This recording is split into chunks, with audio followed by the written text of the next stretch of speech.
আক্ষেপে জীবন মম হয়েছে বিগত, কোনো কিছু করি নাই পাগলের মতো। ফুরিয়ে গেছে আয়ু অসারি কালায়, কিনিবার যাহা ছিল কিনি নিজে এ দুনিয়া যুবকা দুনিয়া গরিবে কুটিপতি লাখপতি বিদ্যানে টাকালা বাড়িয়ালা গাড়িয়ালা ওয়াইদিন ভক্ত পীর মুরিদ। এই ইসলাম বিদ্বেষী নাই তো আপনাদের দেশে ইসলাম বিদ্বেষী জোরে কমান বাবা গো। আপনাদের দেখে আমি ইসলাম কবুল করেছি। আমি লিখে দিছি মানুষ মৃত্যুর সময় বলবে কোন সময়? আরো জোরে। মরা তো লাগবে না, কার কার লাগবে? 2000 জায়গায় লাগবে যার লাগবে না সে হাত জাগান। দেখেন আমাকে ঐক্য কত, কয় হুজুরের মধ্যে ঐক্য নাই। দেখছেন মরার ব্যাপারে ঐক্য আছে সব হুজুরের মধ্যে, খাজুরের মধ্যে আছে, হিন্দুর মধ্যে ঐক্য আছে। এরা কাছে না মরা লাগবে। শেখ হাসিনা আয়নার ঘর বানাই গেছে, হেও কইছে মরা নেই। ঘরটা তো খারাপ না, আয়নার ঘর। এরপর আবার ভয় লাগে কেউ আবার চিরুনির ঘর না বানাইয়ে ফেলা। আয়নার ঘর চিরুনি রাগ হবে নাকি? কে আছো কোথায় হারিয়ে হেতায়া দিকের মমসুদিন, জীবন প্রদীপী নিভু নিভু প্রায় হইয়া এসেছে কিন। এ দেহে মনে কত না শক্তি কত না সাহস ছিল, কার ইঙ্গিতে সহসা সকলি শূন্যে মিলিয়া গেল। বুঝলে বুঝপাতা, না বুঝলে তেজপাতা। এ দেহে মনে কত না শক্তি কত না সাহস ছিল, কার ইঙ্গিতে সহসা সকলি শূন্যে মিলিয়া গেল। উঠি বসি হাঁটি করি ছুটাছুটি চলিয়াছি দিবানিসি, সে দেহ আজি মাটির সঙ্গে যাইতেছে যেন মিশি। লিকুল্লি নাফসিন আজাল ইজা আজালুহুম লা ইস্তাখিরুনা সাআতাও ওয়ালা ইয়াসতাখিরুন। জোরে কোন সুবহানাল্লাহ। এ দেহে মনে কত না শক্তি কত না সাহস ছিল, কার ইঙ্গিতে সহসা সকলি শূন্যে মিলিয়ে গেল। উঠি বসি হাঁটি করি ছুটাছুটি চলিয়াছে দিবানিসি, সে দেহ আজি মাটির সঙ্গে যাইতেছে যেন মিশি। হালালতে দিয়ে হারামে মত্ত কেন রে হারাম খোর। আবার বলি হালালতে দিয়ে হারামে মত্ত কেন রে হারাম খোর। জানিও তোমাকে ডাকিছে কিন্তু কঠিন মাটির গোর।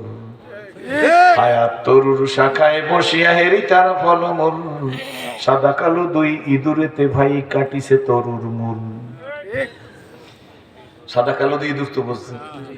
হায়াত তরুর শাখায় বসিয়া হেরি তার ফলমূল, সাদা কালো দুই ইঁদুরেতে ভাই কাটিছে তরুর মূল। লাভের আশায় কর্মে ব্যস্ত, লাভের আশায় কর্মে ব্যস্ত, জোরে লাভের আশায় কর্মে ব্যস্ত, ছুটি সংসার পিছু।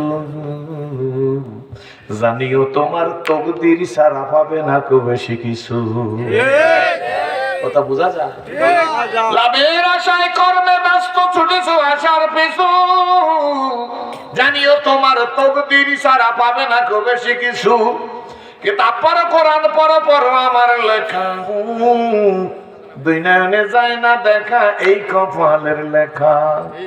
কার পোলাও কেডা খাইলো বোঝে না পাবি, কার মাছ কে খাইয়ে গেল, কার ইলিশ ভাজা কে খাইলো গো। এরপরে যদি টুপির দিকে আঙ্গেলে তাকাও, দাড়ির দিকে আঙ্গেলে তাকাও, মাদ্রাসার দিকে আঙ্গেলে তাকাও, পীর বুজুর্গের দিকে আঙ্গেলে তাকাও, তবলিগের কর্মীর দিকে আঙ্গেলে তাকাও, মুজাহিদদের দিকে আঙ্গেলে তাকাও, তাহলে মনে রাখেন কপাল তোমার মন্দ, চোখ থাকতো তুমি অন্ধ। সেই জন্য বলবো হিন্দু ভাইরা যদি থাকেন খবরদার টুকটা কালাপো করবেন না, দূরে বসা লাগবে না। মাহফিলের সভাপতি ইন্তেজামিয়া কমিটির সাথে আমার জিজ্ঞাসা করে লাগবে না, আমি আপনাদের বলি স্টেজে আসেন, এইখানে বসে শোনেন, আলেমরা পিছে যাইবে, আপনারা বসবেন। কারণ কি জানেননি, আমরা মন্দির ভাঙ্গা রাজনীতি করি না, মন্দির পাহারা দেওয়ার রাজনীতি করি। জোরে বলতে হবে, 2 হাত জায়গায় বলতে হবে, 2 হাত 2 হাত 2 হাত। জাগে নাই, শীতে জাগায় নাই। বিদেশি মুসাফির সিরাজুল ইসলাম আইছে, আমরা কবে কি ইসলাম কবুল করছি, আমরা একটা শীতের চলে কুচকুচ করা শুরু করছেন মিয়া। হাতে লড়া দেন, পায়ে লড়া দেন মিয়া, শরীরে লড়া দেন, ভিক্ষা বাড়ি করে খান, বীরের মতো থাকবেন। 40 বছর পরে গরুর গোশত কম খাবেন, লবণ কম খাবেন, সকালবেলা হাঁটবেন, জিকির করবেন, নফল নামাজ পড়বেন, ওযু অবস্থায় থাকবেন। 60 বছর বয়স হইলে 30 বছরের মতো দেখাইবে, নাইলে আয়নার ঘরের মোকাবেলা করবেন কেমন?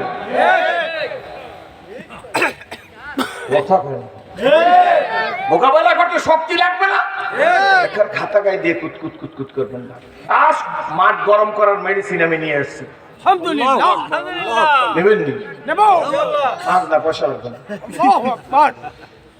আপনারা শীত থাকবে না, থাকলে আমার ধরবে না, অন্তত কিছু কমলেও কমবে। আগে এই কামটা করে কমবে, কিছু তো দিয়ে মুরব্বী দিবেন, তাহলে হাত মুট করেন, সবাই করা লাগবে, বুড়া জোয়ান না, মুট করা লাগবে সবাই, খবর আছে কিন্তু নাই, পরিশীল মানুষ না আমি, হাত মুট করেন। জানা থাকলে আমারটা বলবেন, না থাকলে আমি যেখানে হাত নেবো আরেকজনের কানে লাগাইবেন না, ঠিক ঠিক। এককালে হাত লাড়া দেন দেয় বুড়িয়ারা, একটা লাভ দিয়ে চাইতে ধরবো সোজা, হাত লাড়া দেনতেছেন। থাকবো না কৌবদ্ধ করে দেখবো এবার জগৎ, হাত উষা থাকবো না কৌবদ্ধ করে দেখবো এবার জগৎটাকে কেমন করে ঘুরছে মানুষ, যুগান্তরের ঘুরনি পাকে শত দরিদ্র সন্তরে সর্ষে তারা কেমন করে, কিসের নেশায় কেমন করে, নারায়ে তাকবীর। এইবার কোন গরম একটু কমছে, শীত কমছে, কি কমছে, বাকি দেও কম আমার দিক তাকাই থাকবেন, আমি খুব বেশি সময় কথা বলবো না। আর আমি কথা বলবো, আমি তো নতুন, আপনারা পুরানো, আমার জানেনও বেশি, বুদ্ধিও বেশি, এলেমও বেশি। কিন্তু একটা কথা বললাম, আসন্ন ধর্মাবলম্বী ভাইরা সামনে আসো, বসো, শোনো আমরা কারা, আমাদের পরিচয় কি। গিবত শিকায়েত কানা চোখ দিয়ে লাভ নাই, আমরা মন্দির ভাঙি না, মন্দির পাহারা দিছি, কি বলেন ঠিক না বেঠে? আমরা তো সেই মুসলিম, মুসলিম নেভার ব্রেক হিজ ওয়ার্ড, একজন মুসলমান তার ওয়াদার খেলাফ করে না, কি বলেন ঠিক না বেঠে? বন্ধুরে বাবা গো, দূরে বৈশেও যদি শুনতে মন চায় অন্য ধর্মাবলম্বীর ভয় পাও কেন? আমাদের ভয় পাইতে হবে না, আমরা কারণে ভয়ও দেখাই না, সাপ নিয়ে সাপের খেলা দেখাইতে আসি নাই, কি বলেন ঠিক না বেঠে? আমরা মুসলমান, আমার নবীর সবচাইতে উদারতা, জোরে কর আলহামদুলিল্লাহ। তুমিও পরীক্ষা করতে পারো, তোমার মোবাইলটা তুমি বের করো, গুগলে চলিয়া যাও, গুগলে গিয়ে একটা সার্চ দাও, লেখো দুনিয়ার মধ্যে সবচাইতে ভালো মানুষটার নাম কি। আসমানের নিচে জমিনের উপরে আল্লাহ কারে দুনিয়াতে সবচাইতে ভালো মানুষ পাঠাইছে, পরীক্ষা করো। আমার ওয়াজে না শুধু, তুমি গুগলে গিয়ে সার্চ দাও, লেখো who is the best man in this world, সঙ্গে সঙ্গে গুগলে উত্তর দিয়ে দেবে মুহাম্মদুর রাসূলুল্লাহ সাল্লাল্লাহু আলাইহি ওয়াসাল্লাম is the best man in this world. চিৎকার মেরে বলেন মারহাবা। পরীক্ষা করিয়া দেখো, কোনো দূরের কথা না, পার্শ্ববর্তী প্রতিবেশী রাষ্ট্র নরেন্দ্র মোদী ভালো মানুষ না, কি বলেন ঠিক না বেঠি? ডোনাল্ড ট্রাম্প না ট্রাম্প, বাংলা কাঁচা আমি এই যে মনে ড্রাম করে ফেলাইছে। Donald Trump, Joe Biden, Barack Obama, কি বলেন ঠিক না? ডব্লিউ বুশ, ক্লিনটন, এদের নাম আসে না, কি বলেন ঠিক না বেঠি? ইসলামের 14 গোষ্ঠী বাস দেশে, তাদের নাম আসে না, কোন নেতা নেত্রীর নাম আসবে না। আমাদের দিকে চক্ষু ঘোরাইবেন না, চক্ষু ঘোরানোর জীবন শেষ। গোদাস্তে জবানা ফেরাত আনহি, যেদিন গেছে সেদিন আর আসবে না। এ বাংলায় আর আয়নার ঘর চোখে দেখা লাগবে না। কেউ যদি চিন্তা করে সেও কিন্তু দুঃসাহস দেখাইবে। ঠিক নেবে, ঠিক জোরে বলে। তুমি তোমার গুগলে সার্চ দাও, তুমি লেখো মানুষটাকে, এই মানুষটার নাম মুহাম্মাদুর রাসূলুল্লাহ সাল্লাল্লাহু আলাইহি ওয়াসাল্লাম। এরপরে তুমি আসো, তুমি লেখো দুনিয়াতে যত গ্রন্থ আছে ধর্মগ্রন্থ সহ, গুগলে সার্চ দাও কোন গ্রন্থের হাফেজ আছে। গুগলে সার্চ দিলে ভেসে উঠবে আল্লাহর কোরআন ব্যতিরেকে কোন গ্রন্থের হাফেজ নাই। কিন্তু কোরআন শরীফের হাফেজ আজকের এই মজলিসটার মধ্যেও 100 বসা থাকতে পারে, যাদের সিনার মধ্যে পুরা কোরআন অন্তর্নিহিত। ইংরেজিতে বলে ইনকর্পোরেটেড। কষ্ট হইতেছে না? কষ্ট ঠিক করে আনবেন। কি বলেন? ঠিক যাবে? ঠিক। সবচেয়ে কার হাফেজ আছে? কোরআন শরীফ ব্যতিরেকে কোনো হাফেজ নাই। কেন নাই? শোনো, দূরে বসে শুনলেও শোনো, দিস ইজ দ্য ট্রুথ, এটাই সত্য। ইন্না নাহনু নাযালনা যিকরা। কার কথা? আল্লাহ। কার কথা? আল্লাহ। বলেন না কার কথা? আল্লাহ। ইন্না নাহনু নাযালনা যিকরা ওয়া ইন্না লাহু লাহাফিজুন। কার কথা? আল্লাহ। এই কোরআন ভালো করে শুনবেন। এই কোরআন আমি নাযিল করছি, সংরক্ষণ আমি করব। কারো বাবার ক্ষমতা নাই, মৌলবীর গোষ্ঠী মারতে পারবা। গরু চোরের ফাঁসি হয়েছে বাংলাদেশে, মার্ডার কেসের স্বামী বুক ফুলাইয়া রাস্তা দিয়ে হাঁটছে। ঠিক করেন না? আপনাকে ঠিক যেরাও আমার ওয়াজ হয়ে যাবে। আপনার ঠিকই যদি জিল ধরে, আমার ওয়াজ জিল ধরে। জিল ধরা বোঝেন? বোঝেন না? বুঝবেন। আপনারা ঠিক করলেন, ঘটনা কি বুঝেন না? বন্ধু, গরু চোরের ফাঁসি, মার্ডার কেসের স্বামী বুক ফুলে রাস্তা দিয়ে হাঁটছে। বোঝেন নাই? বোঝেন না? যে ইয়া বা খায় এই ঢাকার সাথে খায়, মানে নেশামুক্ত সমাজ চাই, নিজে খাইলে চাই। চলিতে চারণ হইল আবাস কমিল বাহুর বল, অতীত জীবন কাহিনী স্মরণে নয়নে ঝরিছে জল, জড়তা মগ্ন হইল রসমাবত নাই সারে মুখে, সকল সাহস কমিল আমার ভীতি ভরা শুধু বুকে, কে আসো কোথায় হেরিয়ে হেতায় আজিকের মামসের দিন, জীবন প্রদীপে নিভু নিভু প্রায় হইয়া এসেছে ক্ষীণ, দেহ মনে কত না শক্তি কত না সাহস ছিল, কার ইঙ্গিতে সংসার সকলি শূন্য মিলিয়া গেল, উঠি বসি হাঁটি করি ছুটা ছুটি চলিয়াছে দিবানিশি, সে দেহ আজি মাটির সঙ্গে যাইতেছে যেন মিশি, मौत जिस दिन आ गई दुनिया की दौलत क्या हुई, रूह तुमसे जुड़ गए मुर्दा की हालत क्या हुई, सुने हाफिज बातों को हम के बोलता जानो मीमानात, अगर माना सबे दिगर नो मीमानात, दीप्त कंठे हाफिज कहे भूलता जाकी राय कखनो, एक रात की दुरात रहे भूल बुझिष्टे তোর জীবন, এমনি করে সঙ্গ হবে এমনি করে সঙ্গ হবে, জোরে এমনি করে সঙ্গ হবে এমনি করে সঙ্গ হবে, ভবের খেলা পরে রবে, জোরে এমনি করে সঙ্গ হবে ভবের খেলা পরে রবে, কোথায় বন্ধু যাবি চলে খোঁজ খবর কি থাকবে ভবে। আসুন, এখন আমি ভূমিকার মধ্যে আছি, কোনো চিন্তা নাই, অনেক লম্বা হবে না। এরপরে তুমি জানতে চাও কোন গ্রন্থের হাফেজ আছে, কি আসবে উত্তর, কোরআন শরীফ ব্যতিরেকে কোনো ধর্মগ্রন্থের হাফেজ নাই। আমার আল্লাহ ওই কোরআন নামক সম্পদ আমাদের দান করেছে, বিশ্ব নবীজির উম্মত হিসেবে কবুল করেছে। বুক ফুলাইয়া বলতে পারি আমি নবীজির উম্মত। কিন্তু আমি আপনাদের কাছে জিজ্ঞাসা করি ভাইজান, কোরআন কি কোরআন না Quran complete code of life, মোকাম্মেল নিজামে হায়াত, পরিপূর্ণ জীবন ব্যবস্থা? কিন্তু আমাদের ব্রেনের মধ্যে কারা যেন ঢুকাই দিয়ে গেছে, কোরআনকে ধর্মের বই বলো, নবীজিরে ধর্মের নেতা বলো, ইসলামের ধর্ম বলো, তিনটা কথার মধ্যে সামথিং রং। তিনটা কথার মধ্যে কি ভালো করে ওলামা একরাম আছেন, আমার ধরবেন না বললে আমার সামনে কেউ কি রং? এই ভাইজান, কোরআন যদি ধর্মগ্রন্থ হইতো, গীতা একটা ধর্মগ্রন্থ, মহাভারত একটা ধর্মগ্রন্থ, ত্রিপিটক একটা ধর্মগ্রন্থ, দীঘানিকা একটা ধর্মগ্রন্থ, কিন্তু না না না গো, কোরআন ধর্মগ্রন্থের নাম না, Quran complete code of life, মোকাম্মেল নিজামে হায়াত, পরিপূর্ণ জীবন ব্যবস্থা। আমি এক সেমিনারে আমাকে জিজ্ঞেস করছিল, সিরাজি স্যার কেন ইসলাম কবুল করলেন? নতুন জায়গা তো সেই জন্য বলতে হয়। আমার ইসলামের নখ কাটার বিধান আছে, মাথার চুল কেমনে কাটতে হবে বিধান আছে, মোষ কাটার বিধান আছে, দাড়ি রাখার বিধান আছে, জামা গায়ে দেওয়ার বিধান আছে, পাজামা পরার বিধান আছে, খোলার বিধান আছে, মোজা ডাইন পায়ে দাও আগে, খোলার সময় বাম পাও দিয়ে বাম পায়ের মোজাটা আগে খোলো। একটা সুন্নত আদায় হবে, হযরতে হামজালার মতো 100 গলা কাটা শহীদের সব তোমার আমলনামায় লিখে দেওয়া হবে। ইসলাম কবুল করার আগে পড়েছি, ইসলাম কবুল করার আগে আমর ইবনুল আসের নেতৃত্বে সাহাবীরা আটলান্টিক মহাসাগর ঘোড়ায় চড়িয়ে পানি পার হয়ে গেছে, ঘোড়ার পায়ের টাকনুতে পানি লাগে না, আল্লাহর কসম। আমরা সেই মুসলমান। এই যে আমরা কেমন বুঝছি এইটা আমি জানি না, এইটা আমরা জানি না, কিন্তু কবি নজরুল ভালো করে বুঝছে। কেডা? কারণ না বুঝলেই কবিতা লিখতে পারেন, লেখছে নাই কমরা ভগবিলাসের কান্ম ছিল শাহাদাতের, ভিখারীর বেশে খলিফা যাদের জোরে, ভিখারীর বেশে খলিফা যাদের শাসন করিল আদা জাহান।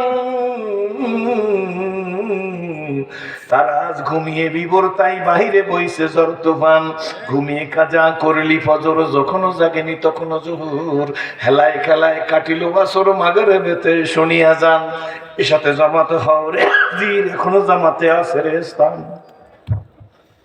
বাজিছে মামা বাদারে আমামা শির সুকরি মুসলমান, না জামানার দাওয়াত এসেছে ভাঙা কিল্লায় ওর নিশান, নারায়ে তাকবীর আল্লাহু আকবার। এবার কিছুটা শব্দ ভালো ইনশাআল্লাহ বোঝা যায় যে ওয়াজ করা যায়, ঠিক না? ঠিক আছে, পাজামা পরান নীতি ভালো না, ঠিক না? আমি বলি এখন স্টাইল হয়ে গেছে, প্যান্ট পায়ের নিচে দিয়া অর্ধেক জুতার মধ্যে ঢুকেই পড়লে খুব ভালো লাগে। যত প্রকার কুখাদ্য, যত প্রকার অশ্লীলতা, যত প্রকার বেহায়াপনা সব ইসলামের মধ্যে ঢুকেই গেছে। এই যে মাদ্রাসার বইয়ের মধ্যে মন্দিরের ছবি, না থাকলে জুতা মারবে না আমার গলা ছিল ছিল, এখনো আছে, এর মধ্যে বাদ হয় না, সময় লাগবে না। কি কন তাকনুন হযরত ওমর রাদিয়াল্লাহু তাআলা ইন্তেকালের সময় চোখ দিয়ে পানি পড়তেছে। 1 মিনিট এই কথা বলে দিই।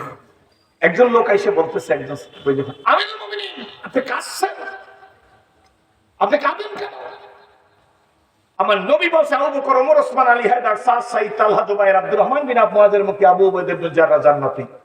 নবী ওমরকে জান্নাতি বলছে, আপনি কাঁদেন কেন? আপনি কাঁদবেন না, আপনি জান্নাতি মানুষ। কিন্তু ওমর রাদিয়াল্লাহু কাঁদে আর মৃত্যুর সাকরাত, মৃত্যুর যন্ত্রণায় কষ্ট পাইতেছে। যে লোকটা ওয়াজ করতেছে তার কাপড়টা টাকনুর নিচে যে ওয়াজ করতেছে, ওমর রাদিয়াল্লাহু তাআলা বলেন আমাকে ওয়াজ করতে হবে না, তুমি তোমার টাকনুর উপরে কাপড় উঠাও। এখানে এখানে পরিচয় কথা বুঝছেন তো? কতগুলো করে ঢালবেন না, একদম ঢালবেন যখন আমরা দেবেন। কষ্ট হইতেছে না?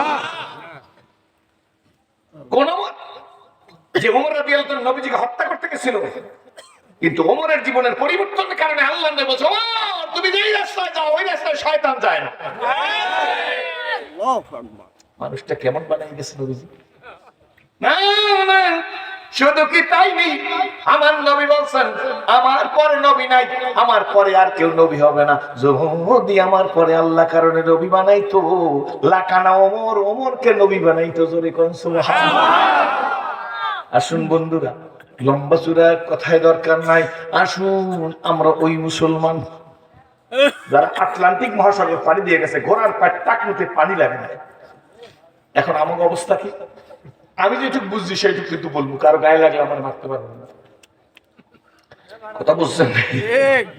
কি বুঝছি? হুজুর সব ওয়াজ করেন, কিন্তু পিসা বাবার রাজনীতি করবে কেন? কি হয়েছে?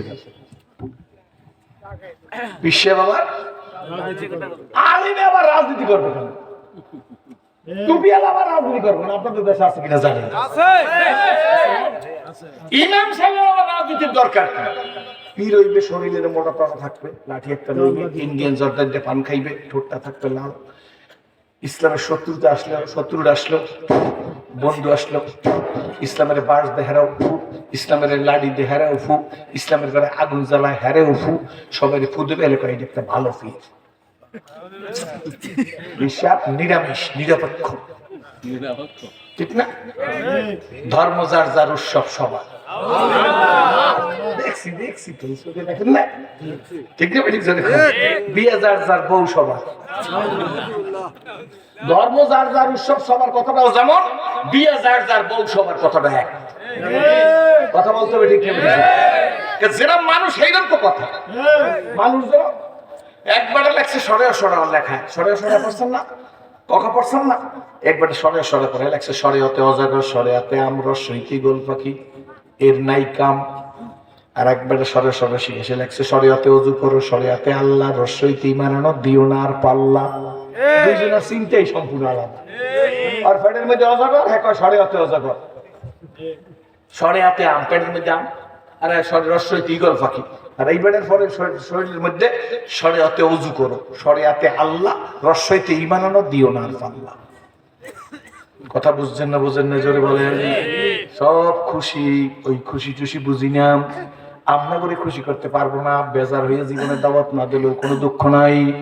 ইসলাম কবুল করার আগে পড়ছি মুহাম্মদ রাসূলুল্লাহ সাল্লাল্লাহু আলাইহি ওয়াসাল্লাম was not mere prophet and simply religious leader but also a prominent politician and first president of the Islamic Republic of Medina। চিৎকার মেরে বলেন নারায়ে তাকবীর। আমার কথা না, কোন মুসলিম লেখকও লেখে না। একজন ইংরেজ ঐতিহাসিক, নাম তার মিস্টার হিগডি। কথা বললে রেফারেন্স দেওয়া লাগবে না? তিনি লিখছেন আল্লাহ মুহাম্মদ রাসূলুল্লাহ সাল্লাল্লাহু আলাইহি ওয়াসাল্লাম was not mere prophet and simply religious leader but also a prominent politician and first president of the Islamic Republic of Medina। তো মুহাম্মদ সাল্লাল্লাহু আলাইহি ওয়াসাল্লাম একজন শুধু নবী না, উনি একজন ধর্মীয় নেতা শুধু না, উনি একজন প্রভিডেন্ট পলিটিশিয়ান এবং ইসলামী রিপাবলিক অফ মদিনার প্রথম প্রেসিডেন্ট। কথা বুঝছেন না? বুঝেন না? ইসলামী রিপাবলিক অফ মদিনা এই কইতে সাহস হয় না, কথা বলতে সাহস না, তো পাঞ্জাগানার ইমাম থাকবো, আর বড় হইতে পারবো না, এর চেয়ে বড় হইতে পারবো না। ওই মসজিদ পাঞ্জাগানার নেতা, পাঞ্জাগানার নেতা বড় না রাষ্ট্রের নেতা বড়? হুজুর সাল্লাল্লাহু আলাইহি ওয়াসাল্লাম ইসলামী রিপাবলিক অফ মদিনার প্রথম প্রেসিডেন্ট। সারা জীবন বলছেন মসজিদ ভালো জায়গা, বাজার খারাপ জায়গা। নবী বাজারে যাইতেন সালাম দেওয়ার জন্য না, এ কথার সাথে বাকি অংশ বাদ দিয়ে ওয়াজ করছেন। এই কান চ্যালেঞ্জ, নবী সালাম দিতেই যাইতো না, নবী বাজারে শাসন করতেও যাইতো। হাদিসে আছে না, রহমতের রাসূল গাধায় চলে বাজারে চলে গেছে, গাধা, বর্তমান যুগের সাইকেল। সাহাবী দৌড়ে আসছে, ইয়া রাসূলুল্লাহ, হাবিবাল্লাহ, রহমতের নবী গো, আপনার জন্য উট আছে, ঘোড়া আছে, খচ্চর আছে, গাধা আছে। ও নবীজি, উটে চড়বেন, ঘোড়ায় চড়বেন, খচ্চরে চড়বেন, গাধায় কেন চড়বেন? আল্লাহর নবী বলে, শোনো গো, আমি মাঝে মাঝে গাধায় চড়ি এই কারণে যেন আমাকে আমিত্ব গ্রাস না করে। কি করে? আমিত্ব গ্রাস। আমিত্বের সরে কুষ্টিয়ার এক স্পেশাল বলছিল, কুষ্টিয়া জেলায় কোনো ওয়াজ হতে পারবে না। কুষ্টিয়া তো আপনার কাছে, মনে নাই? মনে নাই? ওই তুমি এখন ধরি না, ধরল তোরে, ধরি না, আল্লাহ কয় ধরি না, ধরলে তোরে ছাড়ি না। ইন্না বাদশা রব্বিকা, আমি নমরুদের ধরছি, কারুনের ধরছি, আবু জেলের ধরছি, আবুল হাবের ধরছি, ফিরআউনের ধরছি, আমি কওমে আদকে ধরছি, কওমে সামুদকে ধরছি, ধুনিত তুলার মতো টুকরা টুকরা করিয়া বাঁকা বাঁকা করে ফেলাইছি। আমি আল্লাহ, বলেন আমি আল্লাহ, হুয়াল হাইয়ুল কাইয়্যুম। নাকি একালে এইসব বাদ দিয়ে তেলের মতো ওয়াজ করবো? 40 বছর বই তেলের মতো ওয়াজ শিখিনি, আপনারা দেখেন শিখছি না, কারোর গায়ে লাগবে না।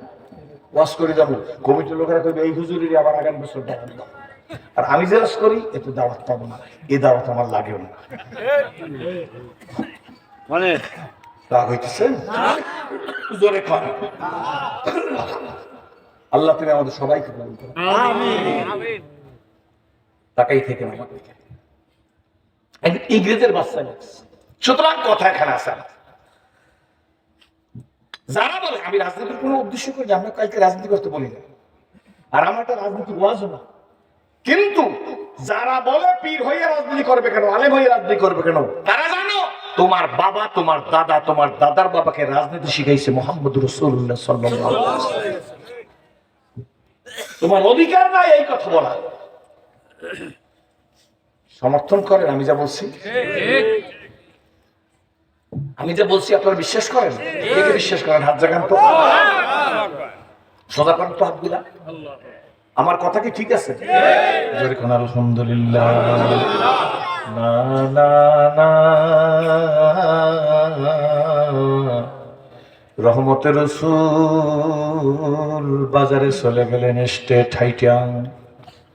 গাদার পীর থেকে নাইমা রহমতের নবী বাজারে গেলেন, গমের বস্তার মধ্যে নবীজির হাত ঢুকাইয়ে দিলেন। জোরে কোন আলহামদুলিল্লাহ। কি প্রয়োজন ছিল নবী বাজারে গেছে, সালাম দিয়েই তো চলে আসতে পারতো। গমের বস্তার মধ্যে কেন হাত দিল? হাত দিয়ে উপরে রাখে নাই। নবী তো ইসলামী রিপাবলিক অফ মদিনার প্রথম প্রেসিডেন্ট। হাত ঢুকিয়ে দিয়ে নিচ থেকে এক মুঠ গম বের করে নিয়ে আসলো। দেখে উপরের গমের সাথে নিচের গমের কোনো মিল নাই। রহমতের রাসূল গালাগালি করে নাই, মারামারি করে নাই, জেল দেয় নাই, ফাঁসি দেয় নাই, জরিমানা করে নাই। বেটা এদিকে তাকাও। আল্লাহর নবী গমের বস্তার উপরে নিচের ভিজা গম ছেড়ে দিলেন। আমার দিকে তাকান। নবীজি গম ছেড়ে দিয়ে বলেন, মান গাসসা ফালাইসা মিন্নি। যে প্রতারক সে আমার উম্মত না। বিচার শেষ। জোরে কোন সুবহানাল্লাহ। বন্ধুরে, বাবাজি রে, ও আল্লাহ রে, শ্রীপুরের ভাইরা রে, আসো বন্ধু। কিন্তু কোন সংস্পর্শে থাকতে থাকতে আমাদের আত্মা অপবিত্র হয়ে গেছে। রাগ করবেন না। ইসলাম কবুল করার পরে নিজে নিজে থিঙ্কিং করছি, চিন্তা করছি। আপনাদের দেখে ইসলাম কবুল করলাম, সাহাবীদের জীবনী পড়ে ইসলাম কবুল করলাম, নবীজির জীবনী পড়ে ইসলাম কবুল করলাম। কিন্তু মুসলমানের ঘরে ইসলামের বিরুদ্ধে কেন কথা বলে? সে তো মুসলমানের সন্তান, সেখানে ইসলামের বিরুদ্ধে কথা বলবে। ব্যক্তিগত জীবনে আমি একজন ডাক্তারও, আমি মনে মনে চিন্তা করতেছি, কথা বোঝা যায়? নিজে নিজে অ্যানালাইসিস, রিসার্চ আর গবেষণা করলাম। এ তো মুসলমানের সন্তান, এই ছেলে কেন ইসলামের বিরুদ্ধে কথা বলে? আমি বুঝতে পারছি ডাক্তারের সাথে মিল করিয়া, মানুষের যখন জন্ডিস হয়, মানুষের যখন কাওলা হয়, মানুষের যখন হলদা পালং হয়, আপনারা মাগুরার ভাষা কি? জন্ডিস হয় লিভার খারাপ হওয়ার কারণে। ডাক্তার সাহেবরা থাকতে পারেন, লিভার খারাপ হইলে জন্ডিস হয়। জন্ডিস হইলে সমস্ত নাক মুখ চামড়া হলুদ হইয়া যায়, প্রস্রাব হলুদ হয়, খাওয়া যায় না, চক্ষু হলুদ হইয়া যায়। এক চামচ পানি খাইলে 2 চামচ বমি করে। কমলা দিলে তিতা লাগে, আপেল দিলে তিতা লাগে, আঙ্গুর দিলে তিতা লাগে, নাশপাতি তিতা লাগে, পেঁপে তিতা লাগে, আম তিতা লাগে, ছানা, দুধ, দুধের রসমালাই সব তিতা লাগে। পোলাও দিলে বমি করে, খিচুড়ি দিলে বমি করে। যেইটা তারে দেন সেইটাই সে বমি করিয়ে ফালায়, কারণ সে সব জিহ্বা দিয়ে ধাক্কাই কয় তিতা তিতা তিতা। কি বলেন ঠিক না বেঠিক? আমার এই সহজ সহজ কথাগুলো বোঝা যায়? এই তিতা বলার কারণ কি? কমলা কি তিতা নেই? আপেল কি তিতা নেই? আঙ্গুর কি তিতা নেই? তিতা তার জিহ্বা। তিতা কি? জিহ্বা তিতা হওয়ার কারণে সব তিতা লাগে। আমার স্কুল কলেজ ইউনিভার্সিটির ভাইরা, আমি না তোমাকে দেখি ইসলাম কবুল করেছি। দূরে থাকিস না আব্বু, নিজের বন্ধুর মতো দোয়া করবো, ছোট ভাই বড় ভাইয়ের মতো দোয়া করবো, নিজের সন্তানের মতো দোয়া করবো। ভুল বুঝিস না। কপাল যদি ভালো হয়, রাস্তার পাশের থানকুনি পাতা খাইয়ে জটিল রোগ ভালো হয়। আর এই কপাল যদি খারাপ হয়, ভেলোর, মাদ্রাস, সিঙ্গাপুর নিয়ে গেলেও লাশ হইয়া বাড়ি আসা লাগে। বাবা, মুসলমানের ঘরে হইয়া কেন কপাল খারাপ? এই যে বুঝাইয়া বাকি কথা বলবো। নিজে নিজে চিন্তা করছি জন্ডিসের রোগীর কাছে ছানা দিলে তিতা লাগে, মাখন দিলে তিতা লাগে, দধি দিলে তিতা লাগে, দুধ দিলে তিতা লাগে, ঘি দিলে তিতা লাগে, রসমালাই তিতা লাগে, রসমঞ্জুরি তিতা লাগে, ছানার পেয়ারা সন্দেশ তিতা লাগে। এগুলা তো তিতা নাম, এগুলো হইলো মিষ্টি। জিব্বায় দিলে তিতা লাগে, কারণ তার জিব্বা তিতা। জিব্বা তিতার কারণ তার জন্ডিস হয়েছে, জন্ডিস হওয়ার কারণ তার লিভার খারাপ হয়েছে। বলেন ঠিক ভাইজান? মুসলমানের ঘরে হওয়ার পর যারা কোরআন দেখতে পারে না, পীর বুজুর্গ টুপিওয়ালার দিকে অ্যাঙ্গেলে তাকায়, নারা তাকবীর ষোলোদের গান দিলে তারে আর ভালো জানে না। এর কারণ অন্যায় করতে করতে, ব্যভিচার করতে করতে, মদ খাইতে খাইতে, বিয়াবা খাইতে খাইতে, ঘুষ খাইতে খাইতে, বেপর্দায় চলতে চলতে, আলেম বিদ্বেষী হইতে হইতে, কোরআন বিদ্বেষী হইতে হইতে জন্ডিসের চাইতে মারাত্মক ভাইরাস তাকে আক্রমণ করছে। এখন তার আত্মা, জন্ডিস যেমন লিভার খারাপ হয়ে হয়, লিভারের মতো তার আত্মা কলবটা খারাপ হয়ে গেছে। এখন সে টুপিওয়ালারা বিষের মতো দেখে, মাদ্রাসা বিষের মতো দেখে, মসজিদ বিষের মতো দেখে, ইমামদের বিষের মতো দেখে, মুফাসসিরে কোরআনদের বিষের মতো দেখে, জিকির আলাদের বিষের মতো দেখে, তাবলীগ আলাদের বিষের মতো দেখে, একামতে দিনের কথা বললে তার বিষের মতো দেখে। এই কারণে তার আত্মা খারাপ। এই কারণে কি বলেন ঠিক না ঠিক? আমি বুঝে ফেলাইছি বাবা, রাগ করবেন না। গ্রাম দেশ তবু না বুঝে পারি না। আমাদের আর ওয়াজ করা লাগে না, ওয়াজ বাংলাদেশে যথেষ্ট হইয়া গেছে। কয়েক বছর আগে পত্রিকার মধ্যে দেখলাম, পত্রিকার নাম মানব জমিন, পত্রিকায় লেখা পুলিশ তুমি কার প্রশ্ন দিয়ে রাইখা দিয়েছে। নিচের লাইনে লেখা যখন যার তখন তার। বুঝছেন? পুলিশ তুমি কার যখন যার কথা বুঝছে নিজরে বলেন। যেই পুলিশে বলতো, পুলিশের রাগ হইবেন না, আপনারা ভালো মানুষ, ইয়ে স্যার, জি স্যার, হ্যাঁ স্যার, যা বলবেন তাই স্যার। পশ্চিম দিক দিয়ে সূর্য উঠছে, কইলি পুলিশে কইস পশ্চিম দিক দিয়ে সূর্য উঠছে। সেই পুলিশ এখন বড় বড় নেতার কাছে এসে গেছে, স্যার অ্যাটেনশন প্লিজ, আপনার হাতে কয়রা লাগাবো। এই খেলা তো আমার আল্লাহ দেখাই দিয়ে গেছে। কি বলেন ঠিক না বেঠি? এপার ভাঙে ওপার গড়ে, এই তো নদীরই খেলা। সকালবেলার বাসারে তুই ফকির সন্ধ্যাবেলা। বলো, নদীর এপার ভাঙে ওপার গড়ে, এই তো নদীর খেলা। সকালবেলার বাসারে তুই ফকির সন্ধ্যাবেলা। গাকে দ্বারা বলকে বকশি গা সারা চুগাদার, আসবরাইনি মেনামে দরবাদর ফায়রা কুনি, আসবরাইনি মেনামে দরবাদর ফায়রা কুনি, আসবরাইনি মেনামে দরবাদর ফায়রা কুনি। নদীর এপার ভাঙে ওপার গড়ে, এই তো নদীর খেলা। সকালবেলার বাসারে তুই ফকির সন্ধ্যাবেলা। এ সালাজি বুঝা রাইখা দে যে আল্লাহ তোরে এই তোরে নারায় তাকবীর দিয়া চেহারে উড়াইতে পারে গো। ওই আল্লাহ তোর গলা জুতার মালা দিয়া নামাই নিতে পারে। সুতরাং অহংকার করিও না, অহংকার হইল আমার ভূষণ। আসুন, এ ব্যাপারে আমার কথা নেই, এক পাঠ হয়ে গেল। এইবার আসুন, আমার আল্লাহ ওই নবীর উম্মত হিসেবে কবুল করেছেন। জন্ডিস হইলে কমলা তিতা লাগে, জন্ডিস ভালো হয়ে গেলে কমলা মিষ্টি লাগে। কি বলেন? রহমতের রাসূল বসা গো, নবীজি বসা, নবীজি মুস্কি হাসতেছে। তিরমিজি শরীফের মধ্যে আছে, নবী যদি মুস্কি হাস দিত গো, নবীজির চেহারা খানা পূর্ণিমার চাঁদের চাইতে আলোকিত হইয়া যাইত। রহমতের রাসূল বসা, একটা লোক নবীজির দিকে আসতেছে। নবীজি লোকটার দিকে একনিষ্ঠ ভাবে তাকায় আছে। লোকটা কাছাকাছি আইসা গেছে। নবীজির কাছাকাছি আসার সঙ্গে সঙ্গে আল্লাহ নবী জিজ্ঞেস করে, কি দেখো, কি দেখতেছো? লোকটার মুখে হাসি নাই। আল্লাহ নবীর দেখে আঙ্গুলের ইশারা করিয়া বলে, মুহাম্মদ। সকলে বলুন সাল্লাল্লাহু আলাইহি ওয়াসাল্লাম। মুহাম্মদ তুমি বড় কালো। এই ঘটনা আমি ইসলাম কবুল করার আগে পড়ছি। আমার দিকে তাকান। আমি ইসলাম কবুল করার আগে পড়েছি, আমি তখন ইসলাম কবুল করি নাই। কিতাবের নাম আখলাকুন নবী সাল্লাল্লাহু আলাইহি ওয়াসাল্লাম। আমি নিজে পড়লাম, পড়িয়া কলম দিয়ে একটা লাল কালি দিয়ে একটা দাগ দিছি। নিজে নিজে চিন্তা করি নবী কি বলে দেইখানি। যখন বলছে মোহাম্মদ তুমি বড় কালো গো, সঙ্গে সঙ্গে নবী বলে নাম, জি হ্যাঁ তুমি ঠিক বলছো, সত্য বলছো, তুমি চলিয়া যাও। আমার মাথা খারাপ। আরাবিয়ানরা বলে মাফি মালুম মুশকিল কাতির, আরাবিয়ানদের কথা আমি বুঝি নাই। আমরা বলি মুশকিল কাসির, তারা আঞ্চলিক ভাবে বলে মুশকিল কাতির। আমি চিন্তা করলাম ব্যাপার কি বুঝি না, নবী তো কালো না। ও বলল নবী মোহাম্মদ তুমি বড় কালো। নবী বলে নাই, নবী বলে সত্য বলছো, ঠিক বলছো, তুমি চলে যাও। কারণ কি? বহু বছর পরে আজ বুঝতে পারলাম আল্লাহ নবী ওর সাথে পেশাল করে নাই।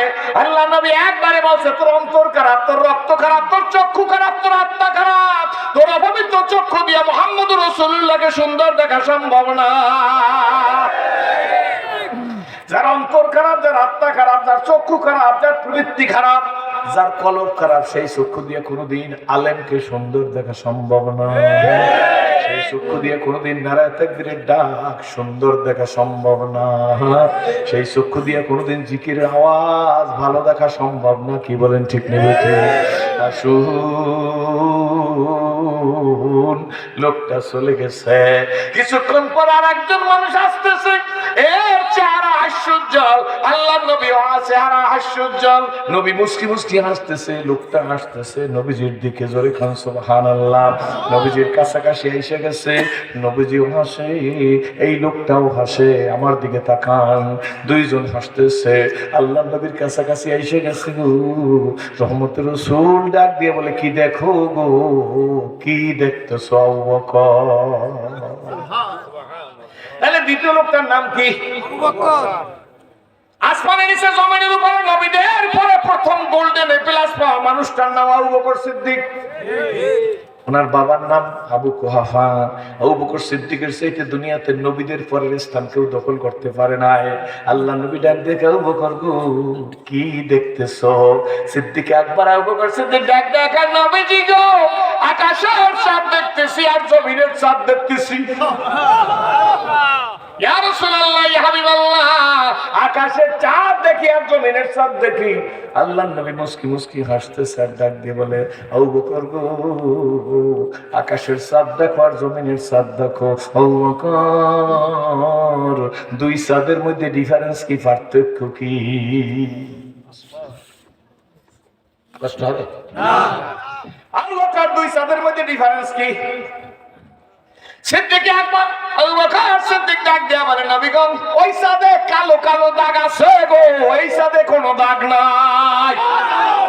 আসমানের চাঁদে কালো কালো দাগ আছে, ছোট ছোট দাগ আছে গো, জমিনের চাঁদে কোনো দাগ নাই। দিল কান্দে রে মন কান্দে রে, দিল কান্দে রে মন কান্দে রে, কোথায় গেলে পাবো তোমাকে, হায় মোহাম্মদ কামলে ওয়ালা। দিল কান্দে রে ও মন কান্দে রে, জোরে ও দিল কান্দে রে ও মন কান্দে রে, কোথায় গেলে পাবো তোমাকে, হায় মোহাম্মদ সাল্লাল্লাহু আলাইহি। জীবনে হবে কি তোমার দিদার ইয়া রাসূলুল্লাহ, জীবনে হবে কি তোমার দিদার এ আশায় রয়েছি আমি গুনাহগার, এ আশায় আমি গুনাহগার ইয়া হাবিবাল্লাহ, জীবনে হবে কি তোমার দিদার ইয়া হাবিবাল্লাহ। আবু বকর সিদ্দিক ডাকতে বলে ইয়া রাসূলুল্লাহ, ইয়া হাবিবাল্লাহ, দেখতেছি কি জানেননি আমি আকাশের চাঁদ দেখতেছি আর জমিনের চাঁদ দেখতেছি। নবী জিজ্ঞেস করে দুই চাঁদের ডিফারেন্স কি?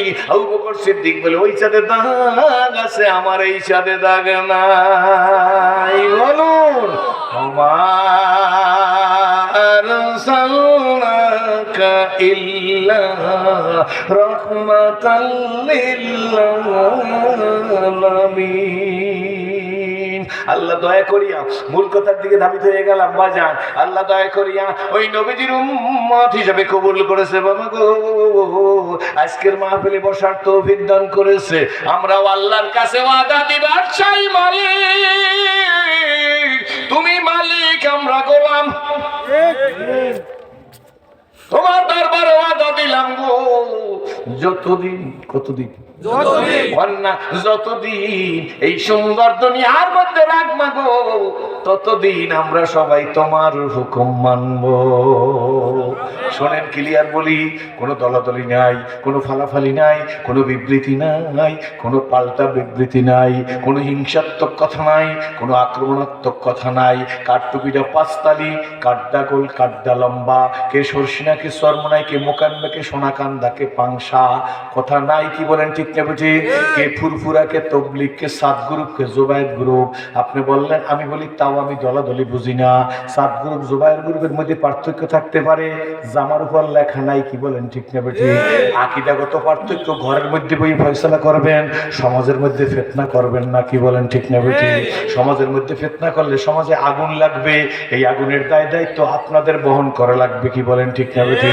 মারামারি কাটাকাটি দলাদলি আমরা করতে চাই না। দলাদলি করতে করতে কম্বলের পশম বাঁচতে বাঁচতে অমুক দল অমুকে ভালো না, অমুকে খারাপ, অমুকে মুনাফিক, অমুকে বেঈমান বলতে বলতে বলতে বলতে আমি দেখলাম 40 বছরের জিন্দেগিতে কম্বলের পশা বাসা শেষ, কম্বলের পশম বাসা শেষ, কম্বলই খুঁজে পাইতেছি না। বরঞ্চ 92 জন মুসলমানের দেশে আমাদের মাথার উপর নুন রেখে বড়ই খাইয়ে অন্যরা সম্পদ দিল, আমরা টুপিওয়ালারা ছাগলের 3 নম্বর বাচ্চা হইয়া রইলাম। এই দলের লাঠি খাইয়া ওই দলের কাছে, ওই দলের লাঠি খাইয়া ওই দলের কাছে, আমাদের কপালে কিছু জড়লো না। অথচ যদি সব একত্র হইয়া একটা নারায় তাকবীর দিতে পারতাম, তাইলে এই দেশের মধ্যে গৃহ সংকট ঘটাই দিতে পারতাম। কি বলেন ঠিক না বেঠে? পারি না, হিংসার কারণে, দলাদলির কারণে, ফালাফালের কারণে, বিবৃতির কারণে ইহুদি খ্রিস্টানরা বুঝে ফেলাইছে নিজেকে নিজের মধ্যে দ্বন্দ্ব বাধাই দাও। কি বলেন ঠিক না বেঠে? তাইলে ওর না হইবে আনসাকসেসফুল, আমরা হইব সাকসেসফুল। কি বলেন ঠিক না বেঠে? আমি ওইসব কথা জানি না। আমি বিশ্বনবীর উম্মত, আপনারা বিশ্বনবীর উম্মত। আসুন, কপাল যদি ভালো হয় অল্প কথা জিন্দেগির মোড় পরিবর্তন হয়ে যাইতে পারে, আর কপাল যদি খারাপ হয় আবু জেহেলের মতো 13 বছর ওয়াজ শুনেও কপালে কলেমা লাগতে না লাগতেও পারে। কি বলেন ঠিক না বেঠে? ভাই গো, বন্ধু গো, এই দেশের মায়েরা গো, আমি সেরাজির মা নাই, আমার বাবাও নাই, আমার মেয়েও নাই, আমার বোনও নাই। এই দেশের বড়দের মা ডাইকা গেলাম, বন্ধুরে বোন সম্বোধন করা গেলাম, মেয়েদের আদর করে মেয়ে ডাইকা গেলাম, যুবক তোমাদের সন্তানের মতো বইলে গেলাম। সময় কিন্তু বেশি নাই, নিঃশ্বাসের আর বিশ্বাস নাই। এসেছিলে যেদিন কেঁদেছিলে তুমি, এসেছিলে দুনিয়ার সবে, আবার এমন জীবন তুমি করবে গঠন, মরিলে হাসিবে তুমি, কাঁদিবে ভুবন। আমরা যারা বসা আছি, দূরে আছি, কাছে আছি, বাবা গো, সব মানুষগুলা কিন্তু জান্নাতি মানুষ। কোথার মানুষ? জোরে কয়। ভয় লাগা লাগবে না, আমি প্রমাণ দেব আমরা কোথার মানুষ। জোরে কন। ওই বাড়ি আদম আলাইহিস সালাম আদি বাপ, আল্লাহ রাব্বুল আলামিন কাদের কুদরত, কাদের মতলব, আদম আলাইহিস সালামকে বানাইয়া আদম আলাইহিস সালামের বাম পাজরার সর্বকনিষ্ঠ হাড্ডি দিয়া মা হাওয়ারে বানাইছে কেডা? আল্লাহ রাব্বুল আলামিন আদম আলাইহিস সালামকে বানাইয়া বাম পাজরার সর্বকনিষ্ঠ হাড্ডি দিয়া মা হাওয়ারে বানাইয়া আল্লাহ পাক রব্বুল আলামিন থাকার জায়গা বানাই দিয়েছে জান্নাতের মধ্যে। জোরে কোন সুবহানাল্লাহ। আল্লাহ ডাক দিয়া বলে, কুলনা ইয়া আদম উসকুন আনতা ওয়া যাওজুকাল জান্নাহ কুলা মিনহা রাগাদান হাইসু। আছে না? আছে। আল্লাহ কি বলেন? বেশি লম্বা করব না। আল্লাহ বলে, হে আদম, উসকুন আনতা, থাকো তুমি, ও যাওজুকা, তোমার স্ত্রীরে নিয়া। ঠিক আছে, ভুল কই না? কোথায় থাকবা? জান্নাতের মধ্যে। তাইলে আদম আলাইহিস সালাম আমাকে কি হয়? জোরে কোন, আরো জোরে। জোর হয় না ওরে ভাই, ভয় নাই। জোরে কোন, কি হয়? কথায় আওয়াজ হয় না কেন? 16-17 বছর আওয়াজ হয় নাই। কি বলেন ঠিক ঠিক? যেই কামটা দিনের বেলা করা উচিত এইটা রাত্র 12টায় করিয়ে ফেলাইছেন, এই জন্য আমাকে কণ্ঠের মধ্যে আওয়াজ দুর্বল হয়ে গেছে। বুঝা থাকলে বুঝপাতা, না বুঝলে তেজপাতা। 80 বছরে বই হাত দিয়ে কাগজটা টাইনে এনেছে, কোন কাগজ আমি বলবো না। 80 বছরে বইরে রাইডে টাইনে নিয়ে গেছে কাগজটা নিয়ে। 16 বছরের ছেলে ডাক দিয়ে কয়, চাচু বাড়ি যান, চাচা বাড়ি যান, কাজ আপনার হয়ে গেছে, দিনে করা লাগবে না, রাত্রে করিয়ে ফেলাইছি। 16 বছরের ফলায় মনে করে আমারে বুঝি আমার দল নেতা বানাই দিছে। আব্বু শোন, বুঝি আবার 80 বছর, চোখের পানি ছাড়িয়ে দিয়া কয়, নাতির বয়সী মানুষ আমারে ধাক্কা দিয়া বাড়ি পাঠাই দিল। আল্লাহর কাছে তাকাই বলে, আল্লাহ তুমি বিচার করো। আমার আল্লাহ জালেমের বিপক্ষে, মজলুমের পক্ষে কি বলেন ঠিক না? আল্লাহ বলে, ওয়েট এন্ড সি, অপেক্ষা কর, তোরে আমি ধর্ম নমরুদ কারণ সাদ্দাতের মতো ধর্ম। তুই তো সেদিন মনে করছিলি তোরে নেতা বানাইছে তোর দল, তোরে নেতা বানায় না, তোরে চোর বানাইছে, তোরে ডাকাত বানাইছে, তোরে গুন্ডা বানাইছে, তোরে ইয়াবাখর বানাইছে, তোরে গাঁজাখর বানাইছে, তোর মেরিটকে ডামারিজ করিয়ে দিছে। তোর মতো যুবক কোনদিন ডক্টর শহীদুল্লাহ হইতে পারবে না, আর জীবনে শিববির আহমদ ওসমানী হইতে পারবে না, আলাউদ্দিন সাবরি হইতে পারবে না, কাসেম নানুতুবিদি হইতে পারবে না, রশিদ আহমদ গঙ্গি হইতে পারবে না, হাজী ইমদাদুল্লাহ মুআজ্জের মক্কি হইতে পারবে না, উজামিল কারি ইব্রাহিম রহমাতুল্লাহ হইতে পারবে না, ফরিদপুরের নয়নমণি আল্লামা শামসুল হক ফরিদপুরি হইতে পারবে না, ফরিদপুরের নয়নমণি হাজী শরীয়তুল্লাহর মতো কুতুব হইতে পারবে না, আল্লামা ফজলুল করিম রহমাতুল্লাহর মতো কুতুব হইতে পারবেন না। কি বলেন ঠিক না ঠিক? অগ্রসৈনিক হতে পারবে না। তোর মেরিটকে ডেমারিজ করে দিয়ে গেছে। তুই মনে করছো আমার নেতা বানাইছে, তোর নেতা বানায় না। এখন বুঝা দেখ, তোর নেতা বানাইছে না তোরে চোর বানাইছে।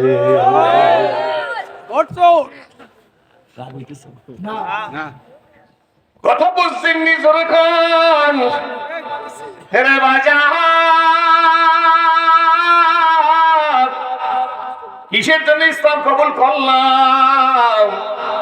তোমাকে দেখে ইসলাম কবুল করছি। কি বলেন ঠিক না বেঠি বন্ধু? হয়তো বুঝাইতে পারি কিনা জানি না। যদি কপাল ভালো হয়, গরিবরা চিন্তা করবে যে গরিব হই আমরা হুজুর নারায় তাকবীর দিতে পারি না। কোনো চিন্তা করিস না আব্বু, মুসলমান কোনদিন গরিব না। গরিব যার ইমান নাই, আমল নাই, সে হইল গরিব। কি বলেন ঠিক না? মদিনার থেকে ৫-৫০ থেকে ৬০ মাইল দূরে আল্লাহর হাবিবের একজন প্রিয় সাহাবী হযরত আবু যর গিফারী যুদ্ধ করতে গেছে। যুদ্ধের ময়দান থেকে ফিরে আসছে। যুদ্ধে বড় কষ্ট। যুদ্ধের ময়দান থেকে আবু যর গিফারী ঘরে ফিরে আসার সঙ্গে সঙ্গে তার শরীরে প্রচন্ড জ্বর উঠে গেছে।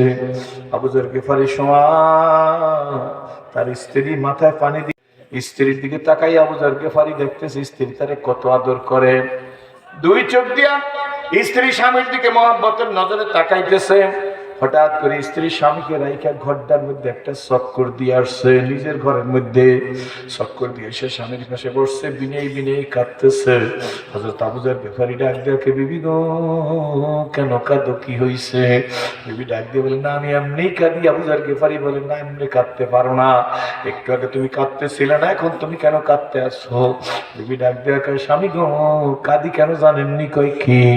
আপনি আল্লাহর হাবিবের প্রিয় সাহাবী, জলিল কদর একজন সাহাবী, আপনি তো মৃত্যু শয্যায় শায়িত। আমি মরিয়া যাবো সেই জন্য তুমি কাঁদো? কয় না, মরা লাগবে সব মানুষের। কিন্তু স্বামী কাঁদি কেন জানেননি? কয় কেন কাঁদো? আবু যর গিফারী বলে, কেন কেন কাঁদো? কয় কাঁদি এই কারণে, আপনি আল্লাহর হাবিবের প্রিয় সাহাবী, দুনিয়ার থেকে বিদায় হয়ে যাবেন, কিন্তু আপনার কপালে কাফনের কাপড় জুটবে না। আবু যর গিফারী বলে, কেমনে বুঝলাম? আপনার ঘর আমি তদন্ত করি আসছি। আল্লাহ নিজের ঘর আমি নিজে দেখলাম। এই সংসার তো আমি করি, এই সংসারে এমন কোন সামান নাই, ভালো করে বুঝে নিয়েন, এমন কোন সামান নাই। আমি একদিন ঢাকায় গোপীবাগে দিয়া রিক্সায় যাইতেছি। রিক্সাওয়ালার মাথার মধ্যে সবুজ পাগড়ি বাঁধা। রিক্সাওয়ালা রিক্সা চালায় আর কালা ইলাহা ইল্লাল্লাহ। রিক্সাওয়ালার প্রশ্ন করবো সেই সুযোগই পাইতেছি না। নামার পরে 40টা টাকা দিছি। রিক্সাওয়ালার জিজ্ঞেস করি, আব্বু তোমার বাড়ি কই? বাড়িঘর সব বললো। আমি বললাম, তুমি রিক্সা চালাও কতক্ষণ? কয় হুজুর সকাল থেকে শাক করে রিক্সা চালাই দুপুর পর্যন্ত। তোমার সংসার অবস্থা কেমন? কয় আলহামদুলিল্লাহ। খাও কি? আলহামদুলিল্লাহ। চলো কেমনে? কয় আলহামদুলিল্লাহ। আর ডাক দিয়ে বলেন কোনো অভাব অভিযোগ আছে নাকি? কয় অভাব কারে বলে? হুজুর জানি না। আমি ডাক দিয়ে খেতেই তোমার সংসার চলে? কয় হুজুর মাওলার এড়িয়ে যতক্ষণ রিক্সা চালাই মনে হয় যেন এই দেশের বাদশা আমি নিজে। আমি বলি কেমনে মাওলার নিয়ে রিক্সা চালাও? কয় হুজুর আপনার সাথে এত কথা বলার সময় নাই, আমি মাওলার জিকির করব। পরে কয় এত কথা বলার সময় নাই, আমার একটু মাওলার নিয়ে মহব্বত করতে দে। আসলে নিজে মনে করি ওয়াইজেন হইছি। ও বন্ধুরা, শ্রীপুরের ভারত মাগুরার বন্ধুরা, আমি নিজে বলি এখন পর্যন্ত মানুষ হইতে পারি না। মানুষ কারে বলে জানিও না, ত্যাগ কারে বলে শিখিয়া। কত মানুষ দুঃখে দুঃখে মরিয়া গেল বাবা। মরার সময় ছেলে সন্তান কাছে কাছে ডাক দিয়া কায় বাতিলের সাথে আপোষ করবি না। কলেমা পড়াইতে আসছে, কয় তুই কি কলেমা পড়াবি? কলেমার জন্যই তুই জীবন দিয়া গেল। আল্লাহু আকবার। কিরে মানুষ,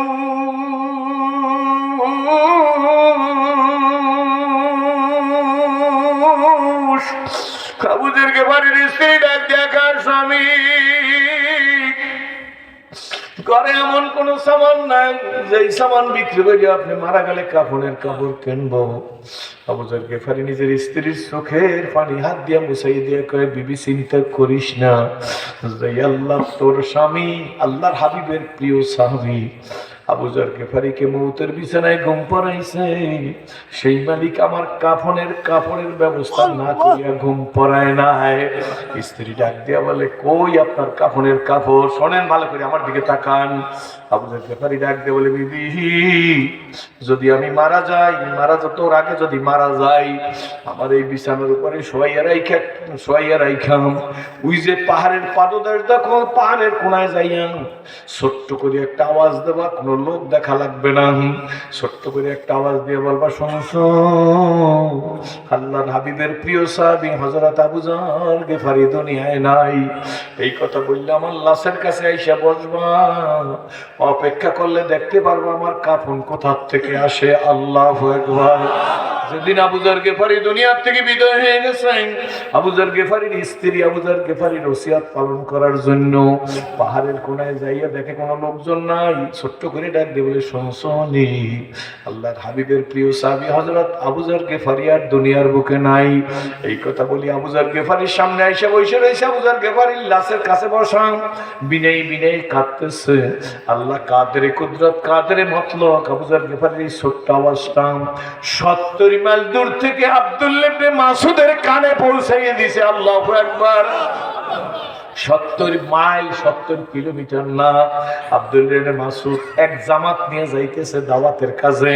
হঠাৎ করে উনি কানে শুনে কে যেন বলতেছে শুনছো আল্লাহর হাবিবের প্রিয় সাহাবী হযরত আবু যর গিফারি আর দুনিয়ায় নাই।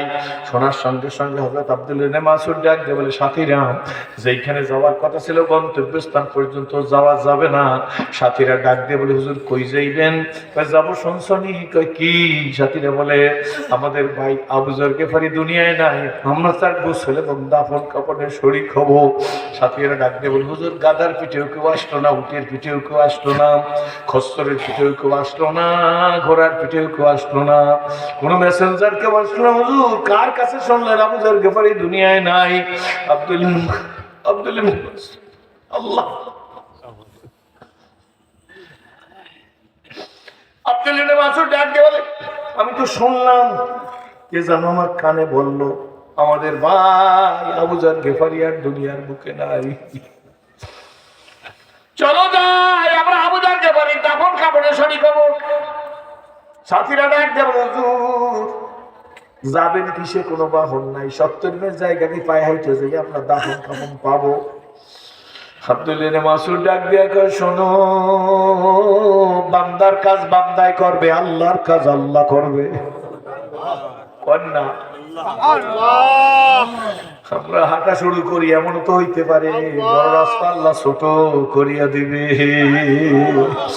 সাথীরা ইখতিলাফ করে নাই আমি এই দলের লোক ওই দলের জানাজায় কেন যাব, আমি এই পীরের মুরিদ ওই পীরের মুরিদের নাম কেন নেব? আছে না আমাদের দেশে? একজনে বলেন আব্দুল্লাহ ইবনে মাসউদ হাঁটা শুরু করিয়ে দিছে, আল্লাহ কাদের কুদরত কাদের মতলব। অল্প সময়ের জন্য অল্প সময়ের মধ্যে আল্লাহ হাঁটার মধ্যে বরকত দিয়ে রাস্তা কমাইয়ে দিয়াম।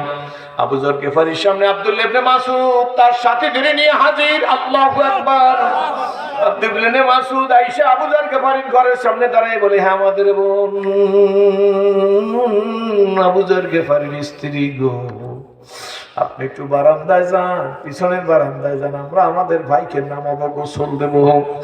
আব্দুল্লাহ ইবনে মাসউদ বলার সঙ্গে সঙ্গে আবু যর গিফারির স্ত্রী বারান্দায় চলে গেছে। সাথীদেরকে আব্দুল্লাহ ইবনে মাসউদ বলে, আমাদের ভাইকে নামাও, নামাইয়া সবাই গোসল দাও, গোসল দেওয়ার পরে আমরা তাকে কবরে রাইখে যাব। সাথীরা তারে গোসল দিতেছে, গোসল প্রায় শেষ হয়ে গেছে।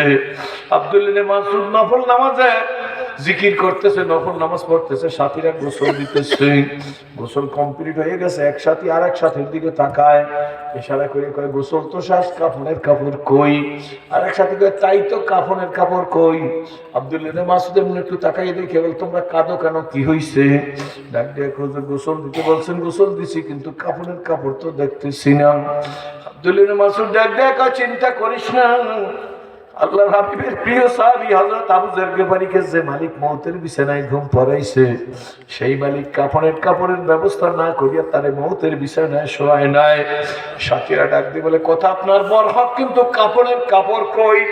আব্দুল্লাহ ইবনে মাসউদের মাথার মধ্যে পাগড়ি বাঁধা, শ্রীপুরের মানুষ সেরাদি গরুর গোস্ত খাবার জন্য ইসলাম কবুল করে না।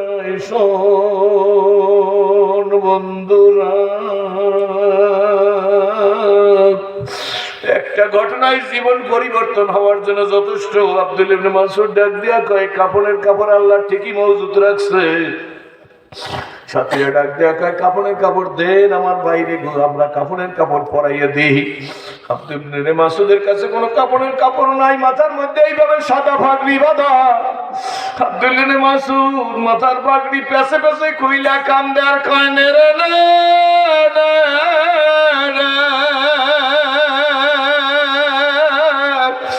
আমাদের প্রিয় ভাই আবু যর গিফারির কাফনের কাপড়, আমাদের ভাই আবু যর গিফারির কাফনের কাপড় আমি আব্দুল্লাহ ইবনে মাসউদের মাথার পাগড়ির মধ্যে আল্লাহ রাইখা দিয়েছে, আমিও জানি না। বন্ধুরে, বাবারে, ভাইরে, মারে, ধনী রে, গরিব রে,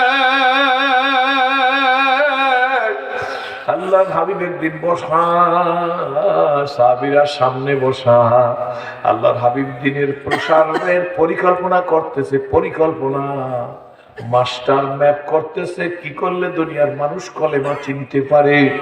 ডান দিক থেকে সাহাবীদেরকে বলে, তুমি পরামর্শ দাও, তোমার পরামর্শ গ্রহণযোগ্য হবে। একজন পরামর্শ দিছে, তিনি বসে গেছে, আর একজন দিয়ে বলে, হুজুর এই তরিকায় যদি দিনের দাওয়াত দি, দুনিয়ার সব মানুষ ইসলাম পাবে।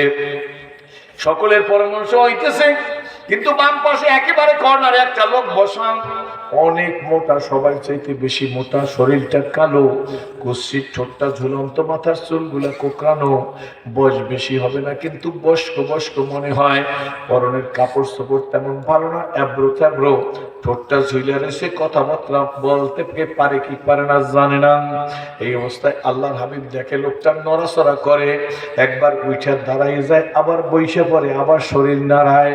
আল্লাহর হাবিব দেখে বুঝতে পারছে যে লোকটা মনে হয় ব্যস্ত, কিছু বলবে। আল্লাহর নবী বলে, সাহাবী তুমি বসো, লোক বসাইয়াম। ওই লোকটারা ডাকতেছে, তালিয়া হাবিবি, এদিকে আয় বন্ধু। আইসা দাঁড়াইছে, আল্লাহর নবী জিজ্ঞেস করে, আরাবিয়ান ভাষার মতো মনে হয় জিজ্ঞেস করছে এইভাবে, মানামতা তুমি কেনা? লোকটা দাঁড়াই বলে, হুজুর আমি হইলাম সাদ। কি নাম? আমি সাদ। আল্লাহ নবী, সাদ আমার মনে হইতেছে তুমি কিছু বলবা। আল্লাহু আকবার। আল্লাহর নবী চেহারা দেখে বুঝতে পারছে, জোরে কোন সুবহানাল্লাহ। সাদ বলে, নাম জি হ্যাঁ হুজুর, আমি কিছু বলতে চাইছি। আল্লাহর নবী ডাক দিয়ে বলে, কি বলবা তুমি? মনে হয় ব্যস্ত। কয়, হুজুর আমি খুব ব্যস্ত।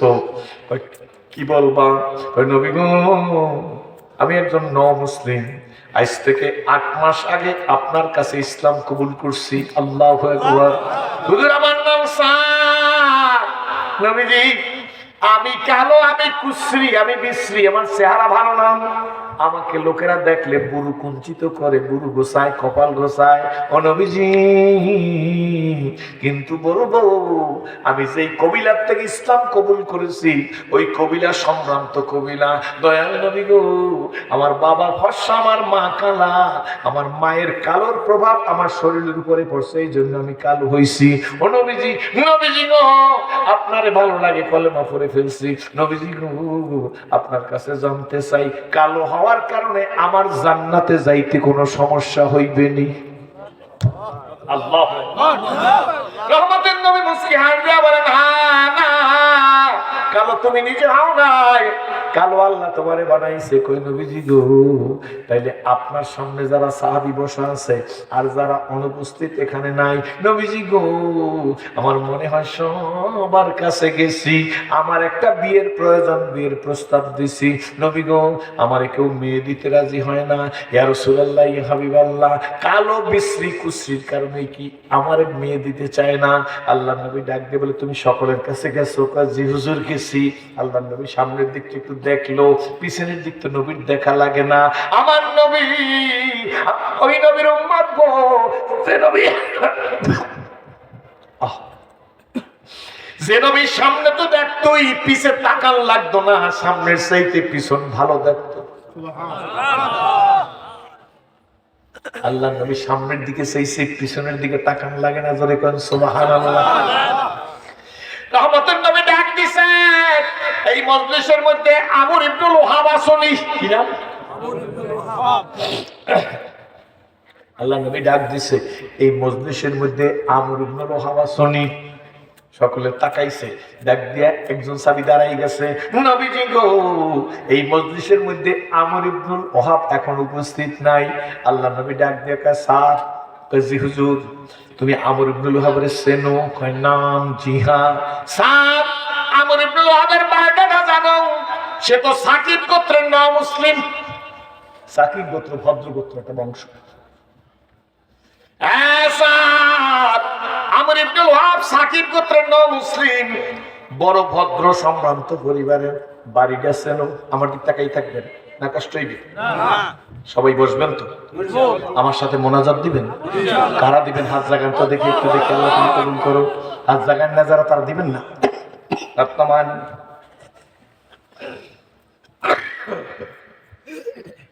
আমর ইবনুল ওহাবের চেনো? চিনি। আল্লাহ নবী ডাক দিয়া কয় তার বাড়ি চেনো? কয় চিনি। নবীজি মুস্কি হাসতে বলে সাদ রে আমর ইবনুল ওহাবের বাড়ি যাইতে পারবা তুমি? কয় হুজুর পারবো। নবী আমার ডাক দিয়া বলে সাদ আফসোস নিস না, ব্যবস্থা করতেছি। জোরে কোন সুবহানাল্লাহ। নবী আমার ডাক দিয়ে বলে আমর ইবনুল ওহাবের বাড়ির সামনে যা, গেটের সামনে দাঁড়াবি, দাঁড়াই একটা কণ্ঠ, তোর কণ্ঠ লম্বা কণ্ঠ, এই কণ্ঠটা আরাবিয়ান কণ্ঠ, এই কণ্ঠ দিয়ে একটা সালাম দিবি। শুনবো সাদ আমার এমন ন মুসলিম, তোর কণ্ঠ শুনলে ওয়ালাইকুম আসসালাম বইলে তোরে মারহাবা বলবে, আহলান সাহলান মারহাবা বইলে তোরে ভিতরে নিয়ে যাইবে। স্যার শুইনা রাখ, আমি আমর ইবনুল ওহাবের চিনি, সে বড় সুন্দর মানুষ। আল্লাহ নবী কয় আমাকে বাপেরও তো কয় না যে আমার ষোলোটা ভালো। ঠিক ঠিক ঠিক জোরে আমর ইবনুল ওহাব তোর ভিতরে নিয়ে যাইবে, বসতে দেবে, মেহমানদারি প্রিয় আমর ইবনুল ওহাব করে দস্তার পিছাইয়া খাড়া দেবে সামনে, খাইতে থাকবি। মনে হয় এমন সময় সাদ তোরে জিজ্ঞেস করবে, আমর ইবনুল ওহাব জিজ্ঞেস করবে তুমি তার বাড়ি গেছো কেন? অসময় যাইতেছো না? তুমি বললো আমি আসি নাই, রহমতের নবী আমার ঘরে আমারে পাঠাইছে। আল্লাহু আকবার। আমরা এই যত কথা বললাম, এই কথা বলার জন্য আল্লাহর নবী আমাদের পাঠাইছে। আল উলামা ওয়ারাসাতুল আম্বিয়া। ঠিক না? দায়িত্ব দিয়ে গেছে, নবুয়তের গাঁটটি আমাদের সামনে রাইখা গেছে।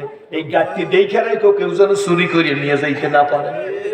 ঠিক না? ঠিক জোরে রহমতের নবী বলে তোমাকে জিজ্ঞাসা করবে, আমার দিক থেকে তাকাই থাকবে, তোমাকে জিজ্ঞাসা করবে কেন তুমি গেছো? তুমি বইলো সাদ, তুমি নিজে বইলো আমি আসি নাই গো, আমার নবী আমাকে পাঠাইছে। যদি বলে নবীজি কেন পাঠাইছে, তাহলে তুমি বইলো আমার নবী বইলা দিছে তোমার ঘরে একটা সুন্দরী মোস্ট বিউটিফুল মেয়ে আছে, ওই মেয়েটিকে আল্লাহ নবী আমি সাদের সাথে বিয়া দিয়া দিতে বলছে। এরপর যাও, যাইতে পারবা? পারবো। সাদের মনের মধ্যে আনন্দ, নবী আমারে পাঠাইছে। ভালো করে বুঝছেন, টুপি আলারে গালি দিলে আমার কিছু আসে যায় না, টুপি আমরা মাথায় দিয়ে আমার নবী দেশে এই কারণে। যদি টুপি আলারে গালি দাও গো, এই গালিটা কি আমার নবীর উপরে পড়বে, আমরা দায়ী না। কিয়ামতের ময়দানে নবী বলবে সোখান সোখান, তুই আমার উম্মত না, আমি তোর নবী না। তাকান আমার দিকে। সাদ চলে গেছে আমর ইবনে ওয়াহাবের বাড়ি। দরজায় দাঁড়ায় আরাবিয়ান কণ্ঠটা দিয়ে একটা সালাম দিছে, আসসালামু আলাইকুম। আমাদের দেশে সালামের মতো না। তুমি বুঝলো আমাদের দেশে সালাম কি? আমাদের দেশে জোয়ানরা মোবাইল হাতে লেগে সান কম।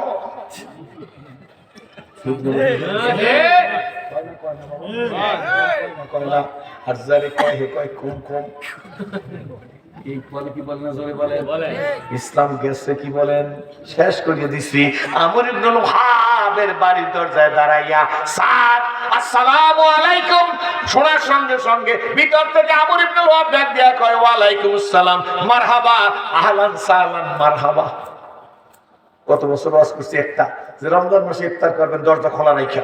আমাদের কাছে দরজা বন্ধ করি আমরা ইফতার করি। পেঁয়াজের বড়ায় কম পড়বে, বেগুনিতে কম পড়বে, সিরা বিজানে কম পড়বে, ডাবের পানিতে কম পড়বে। খোদার কসম যা বলছি তা আমল করি। দরজা খুইলা ইফতার করবেন, যে আসবে আসেন, আমার এক গেলাস শরবত আছে, 100 জনে খাবেন। যদি বরকত না হয় আপনার পায়ের জুতো আমার ঘরে। ইসলাম কবুল করার আগে একটা কিতাব পড়ছি, কি মেয়ে সাদা, ঢাকার তেজকুনি পাড়া বসে অমুসলিম অবস্থায় পড়ছি। আল্লাহ বলে তুমি আমার দরজা তোমার দরজা আমার, তুমি তোমার দরজা খোলো, আমি আমার দরজা তোমার জন্য খুলি। লাভ দিয়ে উঠে নোট করছি ডায়েরির মধ্যে। উদার মেহমানদারিতে কোনো সম্পদ কমে না। এই কথা বলে সময় বেশি লেগে যাবে, বলবো না। স্যার ভিতরে নিয়ে গেছে, আরে আপনি আসছেন স্যার, বসেন, ভালো করে শুনবেন। মহিলারাও ভালো করে শুনবেন। দস্তার বিছাই দিছে, দস্তারখানা বিছাই খাওয়া সুন্নত। একটা সুন্নতের নাম 100 গলা কাটা শহীদের সব আপনার আমলনামায় দিয়ে দেওয়া হবে। বর্তমান যুগে ফিরের বাড়ি গেলেও দস্তার পাওয়া যায় না। আর পীর তো আর ফিং না, ফির হইলে দাখিল ফাঁস। কি ফাঁস কয় না জোরে, দাখিল বলছেন মেট্রিক পাস। মেট্রিক পাস হলো আর কি বুখারী শরীফের ইবারত পড়তে পারবে, মিশকাতের ইবারত পড়তে পারবে, তাফসীরে জালালাইন পড়াইতে পারবে, পড়তে পারবে? জোরে কোন হেপির মুরিদ হইলে তো আপনার আইডিয়া। কথা বুঝছেন না? বুঝেন না? মানুষ পীর ধরবে, বাজারে গেলে 1 কেজি সিবি কিনতে গেলে ঠকে না, 1 কেজি বেগুন কিনতে গেলে ঠকে না, 1 কেজি টমেটো কিনতে গেলে ঠকে না। একজন পীর ধরবে, হ্যাঁ কোয়ালিফাইড কিনে এই যোগ্যতা দাদা চাই করে মুরিদ হয়। এরপর তো জিজ্ঞেস করে আপনার পীরের নাম কি? তার দাড়ি চুলকায়, তখন আমরা পীর আছে আমার বাস। আর এমন পীরের মুরিদ হবে বিশ্বের যে কোনো জায়গায় দাঁড়াই বললে যেন বলে না যাইয়ে দাঁড়ালেন। জোরে বলেন 2000 জায়গায় বলে, 2000 জায়গায় বলে। বুঝি নাই গরবা মিরো সাধু জিরো মুশেরা দাওয়া কুনা ইসুনিয়ার কানে দৌলত মুলকেরা বয় রাখুনা। পাগলের বিয়ে সরে বাজায় দৌড়। সালামের স্টাইল নেই কেন? সুবহানাল্লাহ, সুবহানাল্লাহ। আমর ইবনে ওয়াহাব নিয়া দস্তার উপরে মেহমানদারি দিছে। সুবহানাল্লাহ, সুবহানাল্লাহ। সাদ নাস্তা ধরছে, বিসমিল্লাহ বইলা। কি বলে খাইবে? বিসমিল্লাহ। জোরে কোন বিসমিল্লাহ। বিসমিল্লাহ বইলা নাস্তা ধরছে, মুখে দিছে 2-3 টুকরা বা এইরকম। এমন সময় আমর ইবনে ওয়াহাব বুঝকে আর দেখা সাধু আপনি আসবেন, জামাইদার একটু ভালো আয়োজন করতাম। সুবহানাল্লাহ। হুজুর আপনি আসবেন বলেন না কেন? আপনি আসলে তো একটু ভালো আয়োজন করতাম। সাদ আসলেন বলেন নাই, কত আগে সাক্ষাৎ হয়েছে তারপরেও তো বলেন নাই। সাদ ডাক দিয়া বলে আমি আসছি, আমি আসি নাই, রহমতের নবী আমারে পাঠাইছে। সুবহানাল্লাহ। খুশি না বেজা? খুশি। নবী আপনারে পাঠাইছেন, ভালো করে শুনবেন। আমরা বারবার নাম কি হয়েছে? পঞ্চম করে আপনি যদি মাদ্রাসা প্রতিষ্ঠা আপনি যদি উদ্যোগন করে আপনার কাছে একবার লবণ রাখবেন না। ইমামের কাছে মুক্তাদির উপর পড় না, আপনার কলম জানান সরকার করে হয়ে আমি বুঝতে পারছি। কষ্ট হইতেছে না, চিন্তা করবেন না, অল্প সময় আমি খুব কম ছোট করে আসতেছি। নতুন জায়গা আপনার দেশের ওয়াজের আহ্বান কিন্তু বুঝতে দিলে কোনটা কম আবার আপনার আড়া ধরবেন, এটা দরকার না, অল্প সময়ের মধ্যে শেষ করি। আমি আসি নাই, রহমতের নবী আমারে পাঠাইছে। আল্লাহু আকবার, নবী আপনার পাঠাইছে। সুবহানাল্লাহ, কি ব্যাপার স্যার? সাত ডাক দিয়া বলে আমি আসি নাই, নবী পাঠাইছে। আপনার ঘরের সুন্দরী মেয়েটিকে আমার সাথে বিয়ে দিয়ে দিতে বলছে। মায়েরা ভালো করে শুনবে, বলার সঙ্গে সঙ্গে আমার ভদ্র মুসলমান, ভদ্র সাহাবী, কিন্তু মুখখান বাজার হয়ে গেছে। খুশি চেহারা না, ডাক দিয়ে ডাক দিয়ে পায় আপনি আপাতত যান, বুঝতেছেন তো? বের হয়ে যান, বিরক্ত করেন, আমার এখন মন ভালো না। সাত বের হয়ে যাইতেছে, তুমি ভাই যাও তো। কে বলতেছে? আমর ইবনে লুহাব। সাত যাইতেছে আর মনে মনে কয় আমার উড়ে দিল লাভ কি, আমার তারাই নাই, আমার নবী পাঠিয়েছে। রহমতের নবীর কাছাকাছি যাইতেছে, নবী তাকাই দেখতেছে আলামত ভালো না। বর্তমান যুগে জয়নারা গান গায়, একজন মানুষ হইয়া তুমি কয়জনারে বিলামন, উপর উপর ভালোবাসা ভিতরটা কয়লার মতন, বন্ধু তোমার ভালোবাসার ধরন ভালা না। কিছু লোকেরা মুন্সিকে উপরিতে ভালো ভাই আর নিজ দিয়ে গরম পানি ঢালে ইসলামের গোড়া। মাদ্রাসায় হুজুর 200 মুছ আনলেন, কিন্তু ওদিক দিয়ে যাই খবরদার আন্দোলনে নামবেন না। এই জন্য পীরের মুরিদদের শ্বাসকালে অনেক মুরিদরা খিস মারে, হুজুর আমার কাম আছে না। উপর উপর বসো ভালো, ভিতরটা কয়লার মতো, বন্ধু তোমার ভালোবাসা আছে না? আপনারা কন্যা আমার মজা লাগে না।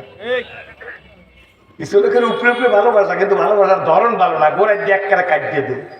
ওই হুজুরের কয় টাকা কেনা যায় দেহারা বসে। তার মাদ্রাসায় 200 বস্তা চাল দিলে হুজুরের আন্দোলনের মিটিং এ না যাইবে না, এই দেহারা ভালো করে বসছে। কি বলেন ঠিক যাবে? ঠিক। হ্যাঁ, 201 বস্তা চাল দিয়ে বন্ধ করতে হইবে, কারণ এখন তো টাকার অভাব নাই। চুরি করে তো টাকা সব নিয়ে গেছে। কি বলেন ঠিক যাবে? হ্যাঁ, টাকা দিয়ে তোমার জায়গায় ব্রেক করে ফেলাই দেবে। এই জন্য এই কথাগুলো বলতেছি না, ওই ঠন্ডাটা এমনি সব ভাব ভালো করে বুঝতে।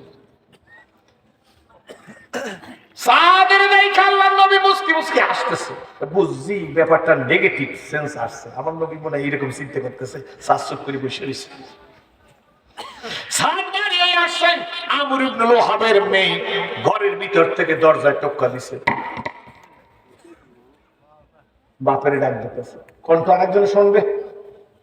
আমর ইবনে লুহাব ঘরের ভিতরে ঢুকছে। কি মা? কাব্বু। কাব্বু একজন মেহমান আসছিল না? কয়জি মেহমান চলে গেছে। কামা বলিস না, ভালো লাগলো, মেহমানকে আমি নামাই দিছি। কাব্বা, এই লোকটা কেডা? কামা কইস না, অল্প বয়স, দেখায় বুড়া বুড়া, চেহারা কুশিত, মাথার চুলগুলা কড়া কড়া, জিব্বাটা এরকম ঝুলন্ত, একটা কুৎসিত মা। কাব্বা, সেটা মা পাঠাইছে কেডা? আল্লাহু আকবার। কি জানি শুনলাম ঘরের ভিতরে বৈশা, লোকটা মনে হয় বলছিল নবী তারে পাঠাইছে। কালো কুৎসিত বিশ্রী জানতে চাই না, আব্বু নবীর পাঠানো লোকটাকে কেন তারাই দিলেন? কয় মা, তোর বিয়ের কথা বলছে, আমি কুৎসিত লোকটাকে ডিনাই করছি, আমি তার কাছে তোরে দিতে পারি না। মেয়ে ডাক দিয়ে, আব্বা বিয়ে দাও না, দেওয়ার পরে হবে।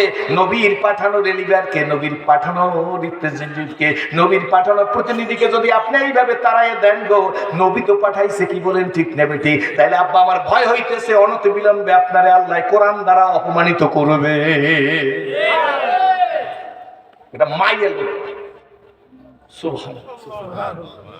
এই কথায় আমর ইবনে লুহাবের ব্রেনে লাগছে ধাক্কা, তাড়াতাড়ি ঘরটা নেমে আসছে। সাহাবী তো, আমাদের মতো তো সকালে এক রূপ, বিকেলে আর এক রূপ না। ঠিক না? নবীজির কিনারে চলে গেছে, অসংখ্য সাহাবীরা মুসাফা করে সালাম দেয়, নবীজি সালামের উত্তর দেয়, হাত বাড়ায় দেয়, মুসাফা করে। আমর ইবনে লুহাব কাছে গিয়ে সালাম দিছে, নবীজি সালামের জবাব পাইতেছে না, নবীজির কাছ থেকে হাত বাড়ায় দেয় গো, সকলের সাথে মুসাফা করে, আমর ইবনে লুহাবের সাথে মুসাফা করে না। আমর ইবনে লুহাব কান্না শুরু করে দিছে, কট করে নবীজির হাতটা ধরে ফেলাইছে, হাতের মধ্যে হাত দিয়া কয়, নবী গো আমি সালাম দিলাম, কেমন জানি সালামের উত্তর পাইলাম না, আমি হাত দিলাম, নবীজি হাতের শ্বাস পাইতেছি না। ইয়া রাসূলুল্লাহ, ইয়া হাবিবাল্লাহ, অন্যায় কি অপরাধ কি আমারে ক্ষমা করিয়া দেন। আল্লাহর নবী অন্য দিক ফিরে তাকায় বলে, আমর ইবনে লুহাব আমি প্রস্তাব দিয়ে পাঠাইছি, কেমনে তুমি আমার প্রস্তাবকে এইভাবে ডিনাই করলা? আমার প্রস্তাবটাকে এইভাবে কেমনে ডিনাই করলা? আমর ইবনে লুহাব ডাক দিয়ে বলে, ইয়া রাসূলুল্লাহ, ইয়া হাবিবাল্লাহ, ক্ষমা চাই, দয়া চাই, মায়া চাই। আমার নবী তো দয়ার নবী, আমার নবী তো মায়ার নবী, আমার নবী তো ক্ষমার নবী। কি বলেন ঠিক না? নবী গো, সাদ আমার ঠিকই বলছে আমার মেয়ের বিয়ের জন্য, কিন্তু ওই সাদের আমি বিশ্বাস করি নাই যে আপনি পাঠাইছেন, এই কথাটা আমি বিশ্বাস করি নাই। আমি ক্ষমা চাই, আমার নবী যদি আমার মেয়েকে সাদের সাথে বিয়ে দিয়ে দেয়, আমি বিবাহে রাজি আছি। আল্লাহর নবী ক্ষমা করিয়ে দিয়েছে, ডাক দিয়ে সাদরে আমার কাছে আয়, আমর ইবনে লুহাবের মেয়ের সাথে তোর এখন বিয়ে হবে। এত বড় ঘটনা একটু করে বললাম। আমর ইবনে লুহাব তুমি কাছে আসো, 300 দিরহাম মহারানা ধার্য করি আমর ইবনে লুহাবের মেয়েকে সাদের সাথে বিয়ে দিলাম। সাদ তুমি বলে উত্তম মোহর সহ কবুল করিলাম, বিয়ে হয়ে গেছে। আল্লাহ নবী ডাক দেখে, সাদ কথা শুনে যাও। কই কি? এই বেটা কিন্তু গোপনে বলতেছে, এই বেটা কিন্তু তোমার শ্বশুর হইছে, পিছনের কথা মনে রাখো না, ব্যবহার দিয়ে পোষাই দিও। সাদরে বসাইয়া আমর ইবনে লুহাবের নিয়ে বাইরে গেছে। ডাক দেখে, আমর ইবনে লুহাব এই নমুসলিমের সাথে ব্যবহারটা ভালো করো না, ঠিক না? আমি পাঠাইছি, মনে দুঃখ পাইছে, এখন তোমার আমার দিকে তাকান, এখন তোমার জামাই হইছে, সুতরাং ব্যবহার দিয়ে পৌঁছে দিও। জোরে কর সুবহানাল্লাহ। নবী তো নবী, কি বলেন ঠিক না? ঠিক। লাকাদ কানা লাকুম ফি রাসূলিল্লাহি, জোরে কোন আলহামদুলিল্লাহ। আসাদ আল্লাহ নবী ডাক দিয়ে বলতে একটাতে বলে যাব। আল্লাহ নবী ডাক দিয়ে না কিছু লাগবে, কিছু লাগবে, এখন আর ডিস্টার্ব করবেন না, এখন কিছু লাগবে না। ডাক দিয়ে সাদ, সাদ রে যাও শ্বশুর বাড়ি যাও। জোরে কোন সুবহানাল্লাহ। সাদ ডাক দিয়ে কয়, নবীজি বিয়া পড়াইছেন, 300 দিরহাম মহারানা ধার্য করিয়ে দিয়েছেন। নবী গো আমার পকেটের মধ্যে একটা দিরহামও নাই, ও নবীজি আমারে হুকুম দিলে সাহাবীদের কাছ থেকে কিছু চাইয়া নি। আল্লাহ নবী ডাক দিয়া কয়, মুরব্বি হইলাম আমি, বিবাহ পড়াইছি আমি, আমর ইবনে লুহাবের বাড়ি পাঠাইছি আমি, ও সাদ দিতেছি। আল্লাহ নবী ডাক দিয়া কয়, এই মজলিসের মধ্যে আব্দুর রহমান বিন আউফ মুহাজিরে মক্কি আসেননি? কয় নাম, জি হ্যাঁ আছি। আব্দুর রহমান বিন আউফ মুহাজিরে মক্কি দৌড়ে আসছে। আব্দুর রহমান বিন আউফ মুহাজিরে মক্কি, আপনি নমুসলিম সাদের 200 দিরহাম সহযোগিতা করেন। আব্দুর রহমান বিন আউফ মুহাজিরে মক্কি বলে, নবী তো এমন কোনদিন চায় নাই, পকেটের মধ্যে হাত দিয়ে 200 দিরহাম দিলে হয় না, একটু বেশি দিলে নবী খুশি হইবে, নবীর খুশি করাই তো কাম্য। 200 দিরহামের বেশি দিছে। রহমতের রাসূল হাতের মধ্যে দিরহামগুলো ঘষতেছে। আল্লাহ নবী ডাক দিয়ে বলে, ওসমান ইবনে আফফান আসেননি? হে ওসমান, দাঁড়ায় গেছে। ওসমান আমার কাছে আসেন। সেদিনের কথা আপনার মনে আছে না? আপনি নমুসলিমের 200 দিরহাম দেন। হযরত ওসমান বলে, আমি 200 দিরহামের বেশি দিছি, কারণ আব্দুর রহমান বিন আউফ 200 দিরহামের বেশি দিছে। ওসমানের 200 কত হইছে? বেশিটার কথা উল্লেখ নাই। আল্লাহ নবী ডাক দেয়া কয়, আলী ইবনে আবু তালেব আমার চাচাতো ভাই, আমার জামাই হাসান হোসেনের বাপ ফাতেমার স্বামী আসেননি? লাব্বাইক। নবী বলতেছে লাব্বাইক। হ্যাঁ, তালিয়া আলী সামনে আসছে। আপনার দুর্দিনের কথা মনে আছে? 10 বছর বয়সে ইসলাম কবুল করছেন, আমার কোলের মধ্যে ঘুমাই রইছেন। আমি যেদিন পেটে পাথর বেঁধেছি সেই দিন আপনার পেটে পাথর বেঁধেছেন। আমি পানি খাইয়ে ঘুমাইছি, আপনি পানি খাইয়ে ঘুমিয়ে গেছেন। ও আলী, আজ আপনার সুখের দিন গো আমি। আজ এই নমুসলিমের আপনার 200 দিরহাম দেন। হযরত আলী বলে, রহমতের রাসূল আমার পিছনে সব কথা বলে দিছে, আমি কি 200 দিরহাম দিলে হয় নাকি? আপনি 200 দিরহামের বেশি দিছি, 600 দিরহামের বেশি কত টাকা তাকে তবে লেখা নাই। আল্লাহ নবী দিরহামগুলো দরিয়া সাদের হাতে দিছে। সাদরে এই নেন, এই টাকা নিয়ে যান, 300 দিরহাম দিয়া মহারানা পরিশোধ করিও, বাকি টাকা দিয়া কাপড় চোপড় তোল সুগন্ধি ক্রয় করিয়েছো, তোমার শ্বশুর বাড়ি যেয়ে বেড়াইও। সাদ বলেন, নবীর টাকাগুলো নিয়ে বাড়িতে গেছি, সময় মতো বাজারে গেছি, 300 দিরহাম আলাদা করিয়া রাখছে, বাজার করতেছি, লিস্ট দিছে, কাপড় চোপড় তোল সুগন্ধি সাবান কিনতেছি। ইন্দিমেন্টের বাজারের কিনার দিয়ে শব্দ হইতেছে, কে যেন বলতে বলতে যাইতেছে, নবীজির সাথে জিহাদে যাইবে কে? চলো নবীজির সাথে জিহাদে যাইবাকে চলো, নবীর সাথে জিহাদে যাইবাকে চলো। এই সংবাদ শোনার সঙ্গে সঙ্গে আমি দোকানদারকে ইশারায় বললাম লিস্ট বন্ধ। কাপড় চোপড় নামার জন্য আমি একটু আসতেছি, কই যান? আসতেছি, পাগল হয়ে গেছে, বাজার খুঁজে আসছে, ঘোষণাকারীকে পায় না, এসে কান্না শুরু করছে। দোকানদার ডাক দিয়ে কি হইলো, আপনি বাজার সদায় নিবেন না? ডাক দিয়ে দোকানদার এইগুলা ক্যান্সেল করেন, নতুন একটা লিস্ট দিতেছি, নতুন লিস্টে কি লিখবেন আপনি? এই দোকানদার লোহার হেলমেট আসেনি। আশ্চর্য, কি করবেন? করবো কি পরে? যুদ্ধের পোশাক আসেনি, ঢাল আসেনি, বল্লম আসেনি। দোকানদার কয় আপনি যুদ্ধের পোশাক পরে শ্বশুর বাড়ি যাইবেন, হেলমেট পরে শ্বশুর বাড়ি যাইবেন, ঢাল নিয়ে শ্বশুর বাড়ি যাইবেন, বল্লম নিয়ে শ্বশুর বাড়ি যাইবেন। বন্ধুরা, সাত খেতে বলছে নাকি একা দোকানদার, আমি কি আর শ্বশুর বাড়ি যাইনি? রহমতের রাসূল যুদ্ধে যাইবে, আমার নবী যদি যুদ্ধে যাইয়ে শহীদ হয়ে যায়, আমি এই মুখ নিয়ে কেমনে কিয়ামতের ময়দানে আল্লাহর সামনে, নবীর সামনে দাঁড়াবো?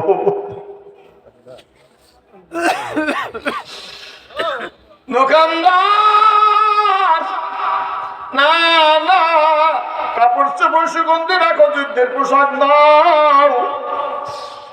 আমি আমার মহারানার টাকা দিয়ে একটা তেজি ঘোড়া, যুদ্ধের ঘোড়া কিনে নিয়ে আসি গো। যুদ্ধের ঘোড়াই না দোকানের সামনে দাঁড়িয়ে যুদ্ধের পোশাক পরছে বিরাট দেহের মানুষ, 300 দিরহাম দিয়া ঘোড়া কিনে নিয়ে আসছে। যুদ্ধের পোশাক পরে নিজের দিকে নিজে তাকাইয়ে দেখে নিজের কিছু কিছু জায়গায় পোশাকের মোটা মানুষ কাপড় দিয়ে জড়ান দরকার। কালো কাপড় কিনে জড়াইয়া মুহাজিরদের কাতারে গিয়ে দাঁড়াইছে। হযরত আলীর কাছে এক লোক আইসা বলে, এই লোকটাকে? আমি চিনি না, একটু পরিচয় দেন। কয় না, এখন পরিচয় নেওয়ার সময় না। এমন সময় যুদ্ধের সিটি দিয়েছে। হযরত আলী বলেন, আমি লাফ দিয়া প্রথম যেখানে গিয়ে দাঁড়াইছি, আমার পাশের এই লোকটাকে চিনি না, তাকে দেখি যে আমার 2 হাত সামনে। আমি বুঝা ফেলাইছি আমি আলী একাই বীর না, আরো বীর আছে। আমি তার চেহারার দিকে তাকাইতে পারি না, তিনি দেখি বহু কাপের হতাহত করছে। হঠাৎ করিয়া দেখলাম একটা তীর শাহ করিয়া এসে তার ঘোড়ার গলার মধ্যে ঢুকে ঘোড়াটা জমিনে মারা গেছে। ঘোড়া মারা যাওয়ার পরে তারকে দেখি সে ঘোড়ার থেকে পড়িয়া ঘোড়ার দিকে তাকাইয়া আছে, আর নিজের মধ্যে জজবা পয়দা হয়ে গেছে। ডাক দিয়ে বলে, ঘোড়া নাই, ঘোড়া হবো না, ঘোড়া ছাড়াই যুদ্ধ করবো বইলা আলগা কাপড় গুলো শরীর থেকে সব খুলে ফেলাই দিয়েছে। যুদ্ধের পোশাক দ্বারা টাইট করিয়ে পড়ছে। এই টাইট করিয়ে যখন বাউ করতেছে, তখন তার এই বাহুটা, ডান বাহুটা খোলা দেখা যাইতেছে।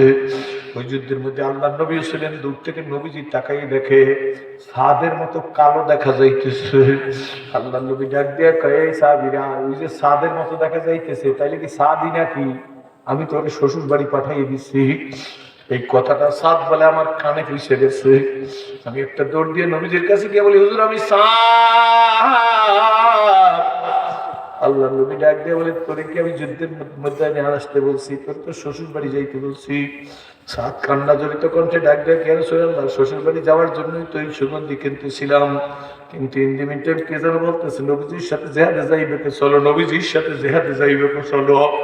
ইয়া রাসূলুল্লাহ, আমি চিন্তা করলাম আমি যদি শ্বশুর বাড়ি যাই, আমার রহমতের নবী যদি যুদ্ধের ময়দানে যায় শহীদ হয়ে যায়, কিয়ামতের ময়দানে এই চেহারা নিয়ে কেমনে আমি নবীজিকে দেখাবো?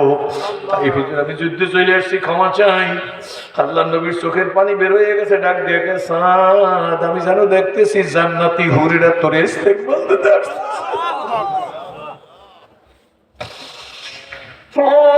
মাথা পাইতেছে নবীজির কাছে, ইয়া রাসূলুল্লাহ আমি যুদ্ধে যাই, যুদ্ধ করি।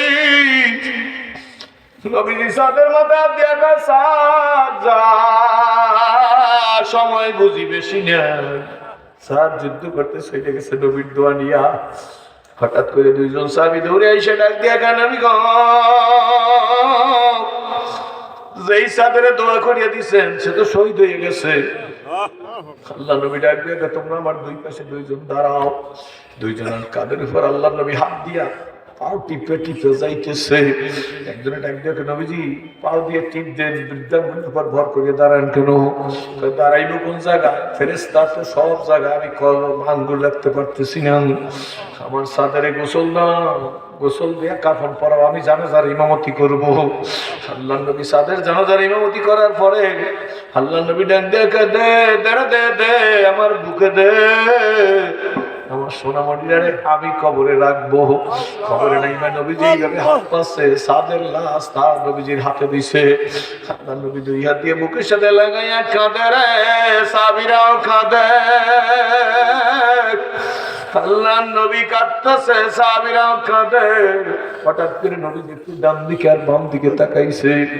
ডানে বামে তাকাইয়াই আল্লাহ নবী একটু মুস্কি হাসি দিছে। একটু মুস্কি হাসি দিয়ে লাশকে কবরে রাইখাই নবী লাফ দিয়ে উঠে গেছে। সাহাবীরা দৌড়ে এসে কইয়া রাসূলুল্লাহ ইয়া হাবিবাল্লাহ, আমার মা আমার বাবা আপনার কদমে কুরবান। আপনি আর কাঁদতেছিলেন, কান্নার মধ্যে হাস দিলেন কেন? আল্লাহ নবী বলে, কেন উত্তর না দিলে তো তোমরা বুঝবা না। কাঁদতেছিলাম সাদের মর্যাদা দেখা।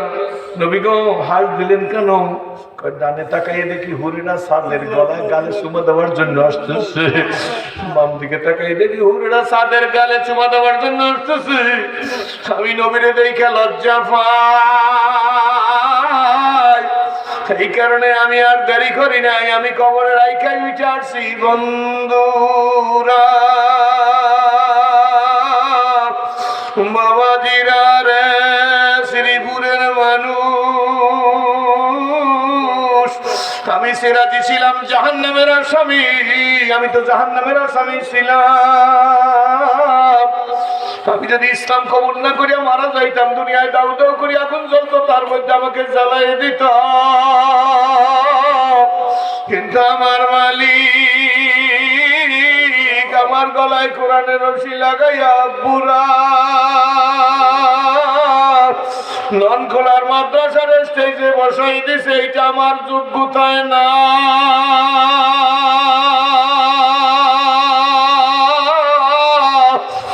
বন্ধুরা যুবকরা মারা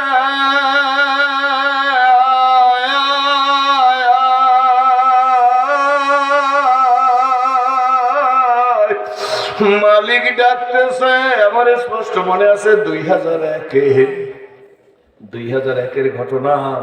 কাবাঘরের সামনে দাঁড়াইয়া হাতুটাই দোয়া করিয়া নিজের মেহরাবের কাপড়টা ফাঁকা করছি, ছেলেটা কাবায় লাগাই দিয়ে একটা চিৎকার দিয়েছি, রব্বি কাবা, এই তোমার ঘরে আমার সিনা। আমি জীবনে কল্পনা করিনি আমার সিনা তোমার কাবায় লাগবে। যখন তোমার কাবায় নিয়ে আসো, তোমার কাবার সম্মানে আমার জন্য জাহান্নামের আগুন হারাম করে দাও। আমার মদিনার এক বন্ধু পাশে দাঁড়ানো, তাকে নিয়ে আমি হজ করতেছি। এখান থেকে ঘুরিয়েই যাইতেছি, 2-3 কদম যাওয়ার সাথে সাথে আমার বন্ধু ডাক দেখে, ভাইজান কত আসলেন? কত আপনার সাথে আসলাম, এমনিও আসছি। আমি তো স্বর্ণের দরজা একটু হাত লাগাইতে পারিনি। চলো চলো চলো স্বর্ণের দরজার কাছে চলো। স্বর্ণের দরজার কাছে আসছে, কিন্তু লোকটা একটু খাটো। আমার ভাইজান আমার একটু কোলে নিয়ে দেন। কোলে ধরতে বলছি, স্বর্ণের দরজায় হাত দাম। স্বর্ণের দরজায় হাত দিয়েছে, দোয়া করতেছি, হাত উঠাইয়াম। দোয়া করিয়া বলি, তাড়াতাড়ি চলো বাসার থেকে গোসল করি, আবার জোহরের নামাজের প্রস্তুতি নিতে আসবো। প্রস্তুতি নিয়েই আবার জোহরের নামাজ যাওয়ার ধর্ম হারাম শরীফে।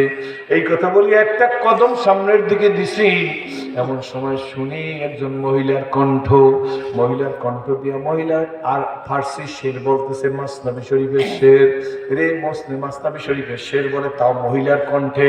একটু বাম দিকে এরকম তাকাইছি, তাকাই দেখি একজন মহিলা 2 হাত দিয়ে কাবা ধরা, কাবার গিলা এরকম ধরা, সমস্ত হাতে পর্যন্ত মুজা আছে, এই মুখটুক খালি। মহিলা খালি কাবার গিলাপ দিলা শের বলতেছে মাসনাবি শরীফের।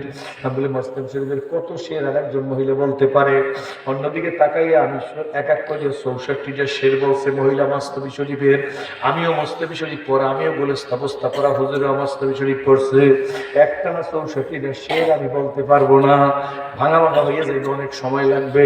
কিন্তু মহিলা একসাথে 64টা শের বইলে ফেলাইছে। বাবা শোন, বলার পরে আমি বললাম, আমার বন্ধুর এই মহিলা একজন বিজ্ঞ আলেম।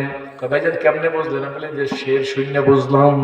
এই অবস্থায় আবার একটা কথা সামনে গেছি, এমন সময় দেখি একটা শব্দ হয়েছে, ফস করে একটা কাপড় টান দিয়ে ছেলে যেমন শব্দ হয়, অথবা একটা বাড়ি দিলে এরকম একটা শব্দ, এরকম শব্দ হইলো। কিসের শব্দ হইলো? বাম দিকে তাকাইছি, তাকাই দেখি মহিলা কাবাঘরের বিলাপ ধরে হয়েছে। শের বলতে বলতে তার মধ্যে জজবা পয়দা হয়ে গেছে। আর সে কারা আর জুয়ে দিগারাস বুলবুলার কবরে গুপ্তে গুয়ে দিগার আস ই জমিরা আসমানে দিগার আস হার গোলের রঙ্গ বয়ে দিগার আস। বাবা এক এক ফুলের এক এক গ্রাম। মহিলার বাম দিকে তাকাইছি, তাকাইয়াই দেখি মহিলা কাবা করে একটা কপাল দিয়ে একটা টাক দিছে। এই যে কাবা করে টাকটা দেওয়ার সঙ্গে সঙ্গে এই কপালটা ফাইটা, কপালটার চামড়া ভাগ ভাগ হয়ে গেছে।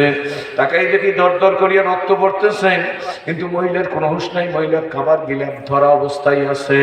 আর সে বলতেছে এই যে বাংলাদেশটা যে লাল কাপড় দেখলেই সেজদা দেবে, কবর দেখলেই সেজদা দেবে। রাম রাম করে পুলিশ এসে গেছে, রাম রাম করে পুলিশ এসে গেছে, মহিলা পুলিশ এসে গেছে। ডাক দিয়ে দূর থেকে বলতেছে আল্লাহ হারাম, এ হাজি নিষেধ, খবরদার। তোর কপালের আরবিতে বলতেছে তোর কপালের রক্ত যদি কাবায় লাগে তাহলে তোরে ধরে কিন্তু সিজজিনে নিয়ে যাবো। সিজজিন বলে জেলখানারে। মহিলা কোনো কথা শোনে না। কতক্ষণ পরে আর মহিলারা দেখি না, ঘেরাও করে ফেলাইছে। মহিলারে ধৈর্য কোথায় নিয়ে গেছে জানি না, আমি বাসায় যাইতেছি। আমার বন্ধুর হাতটা ধরে বলে বন্ধু শোন, এই মহিলা যতগুলা শের বলছে সব বুঝছি, কিন্তু শেষে কোন শেরটা বললো, কোন শেরটা বইলে কপালটা দিয়ে কাবায় বাড়ি দিল, কপালটা ফাইটে গেল, রক্ত পড়তেছে। মহিলার কোনো হুঁশ নাই। মহিলার জাবালার মালিকের সাথে বলতেছে আমার বন্ধুর মধ্যে ফয়দা হয়ে গেছে। বন্ধু আমার দিকে তাকাই বলে ভাইজান শেষ শেরটা আপনি বুঝেন না? বলে না বুঝি নাই। ভাইজান শেষ শেরটা কি বলছে জানেননি? আমরা জানতেই ইচ্ছা করে। ওই মহিলা খাবার গিলাপ দিয়ে রাখা খাবার মালিক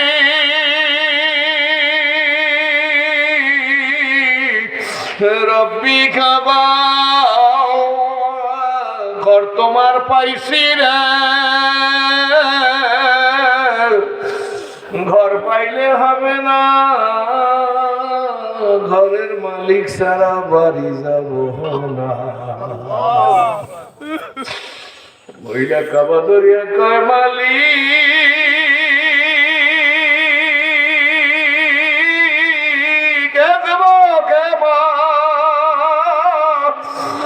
নল খোলার মুসলমানের সন্তানেরা আমি বুঝাইতে বলবো কিনা জানি না, পাগল হয়তো মালিকের জন্য হও আব্বু।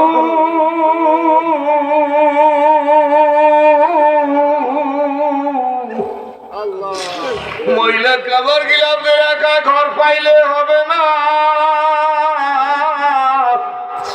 ঘরের মালিক সারা বাড়ি যাব না। আমি আমার বন্ধুরে বললাম বন্ধুরে আমি তো এই মহিলার মতো হইতে পারি নাই। আমিও তো কাবায় আসছি, আমিও তো কাবার গিলাপ ধরছি, আমিও তো কাবা ধরে কান্নাকানি করছি, কিন্তু আমি তো বলতে পারি না এই ঘর আলাপা ঘর পাইছি, ঘরের মালিক কই?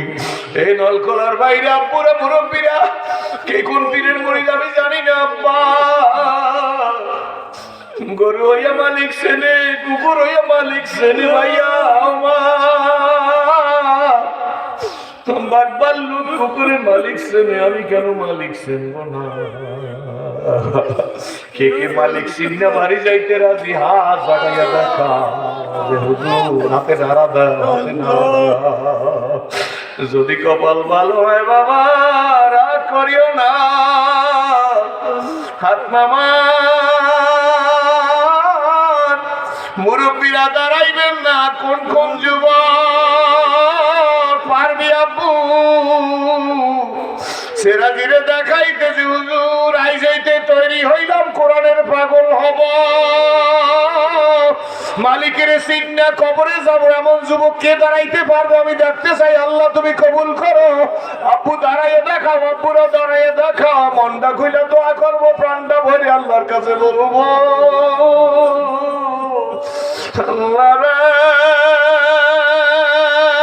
আল্লাহ আমার সোনামণি গুলারে কবুল করিয়া না।